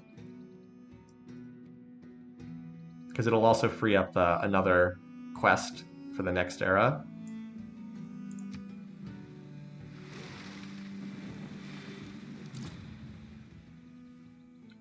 Hanging Gardens. All right, now Lonely Mountain, now you can go over to your campus. At least work on it for the time being. Hopefully it'll grab this tile soon. Because like I said, it just needs production. It's not at the housing cap right now. If I were to work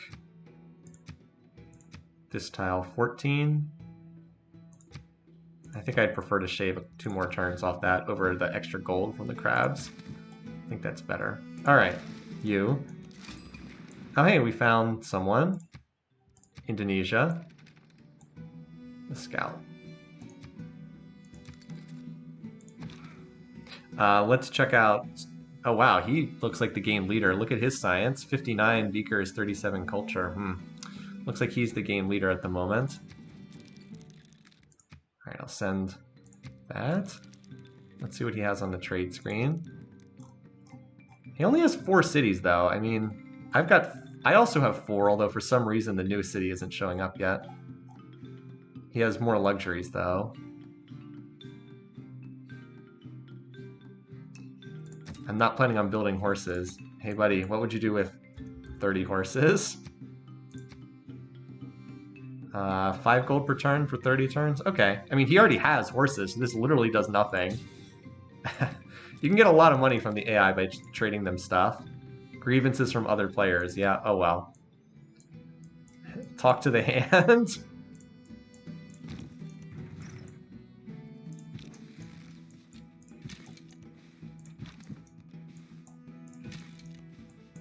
Like, deal with it, buddy. Alright, you are gonna head out scouting.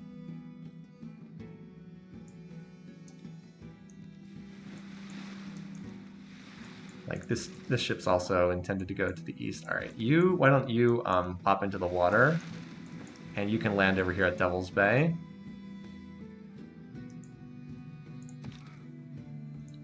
You follow up.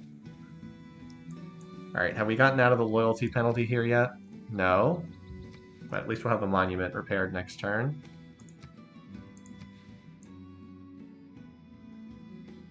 Yeah, we'll finish the monument and granary because they just have to be repaired. Let's see if we can get open borders with this guy to explore his territory. He's happy to accept it. Okay, cool.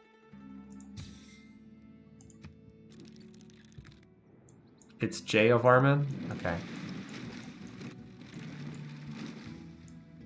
Alright, so this looks like the Chinese mainland down here. We couldn't go through Vilnius's territory, so we'll just have to detour around. I still have no idea why there's one Chinese city there by itself, completely far away from everything else. That island is so unappealing. Hopefully there's some land over here or something. Well, we'll take Venice and then go from there. I'm going to push out settlers and I'll put them somewhere. This island's not terrible. God, that island is so lousy. Why isn't there more territory? The AI doesn't settle very quickly. There's probably something to the east that we just haven't found yet. Probably. Alright, we should get this great person this turn. I would patronize it this turn just to make sure I don't lose it, but I don't have enough. Cross our fingers that it doesn't get swiped at the last second.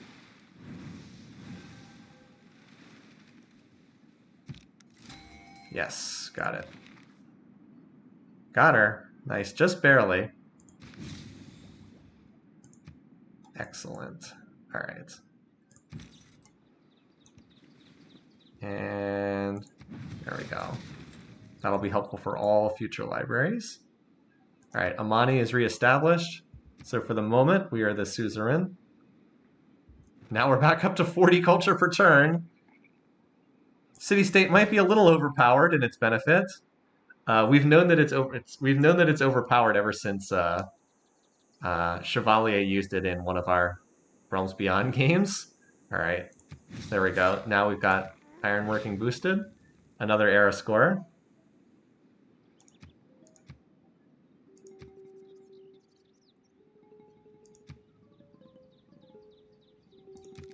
Cool. Who's the next great person? Oh, it's it's Euclid, who's not as good overall. All right, so we want to swap civics here so we can get out of inspiration, which is a bad policy. So why don't we do military tradition here? I know I went one turn over turn 75, but I doubt any of you guys are complaining. All right, let's see what's off to the east here.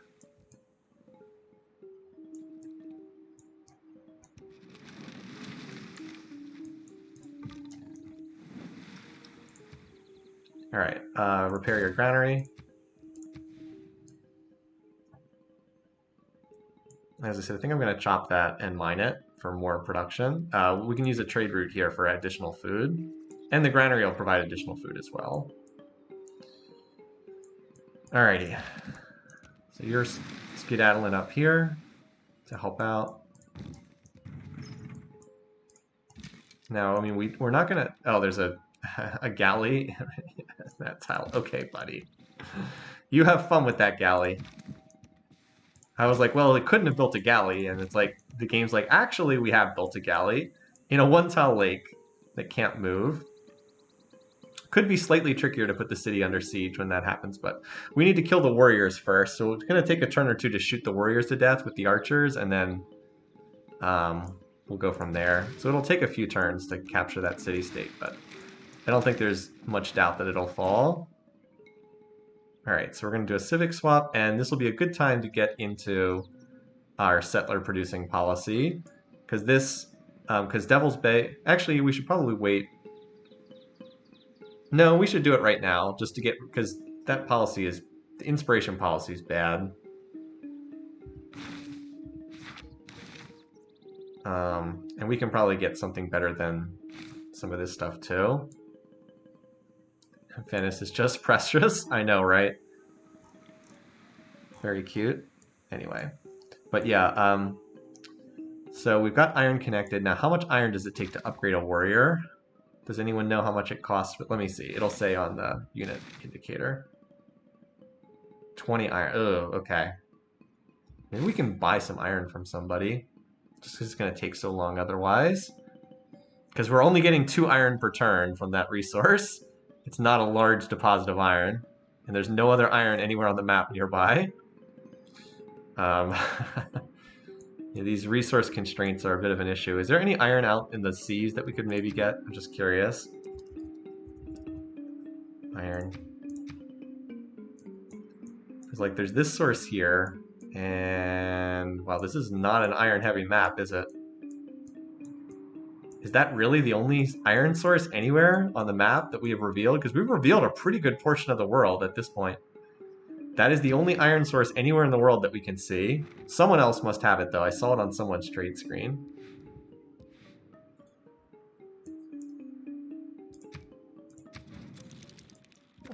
Make a deal. Alright, he has no iron, so not in his territory.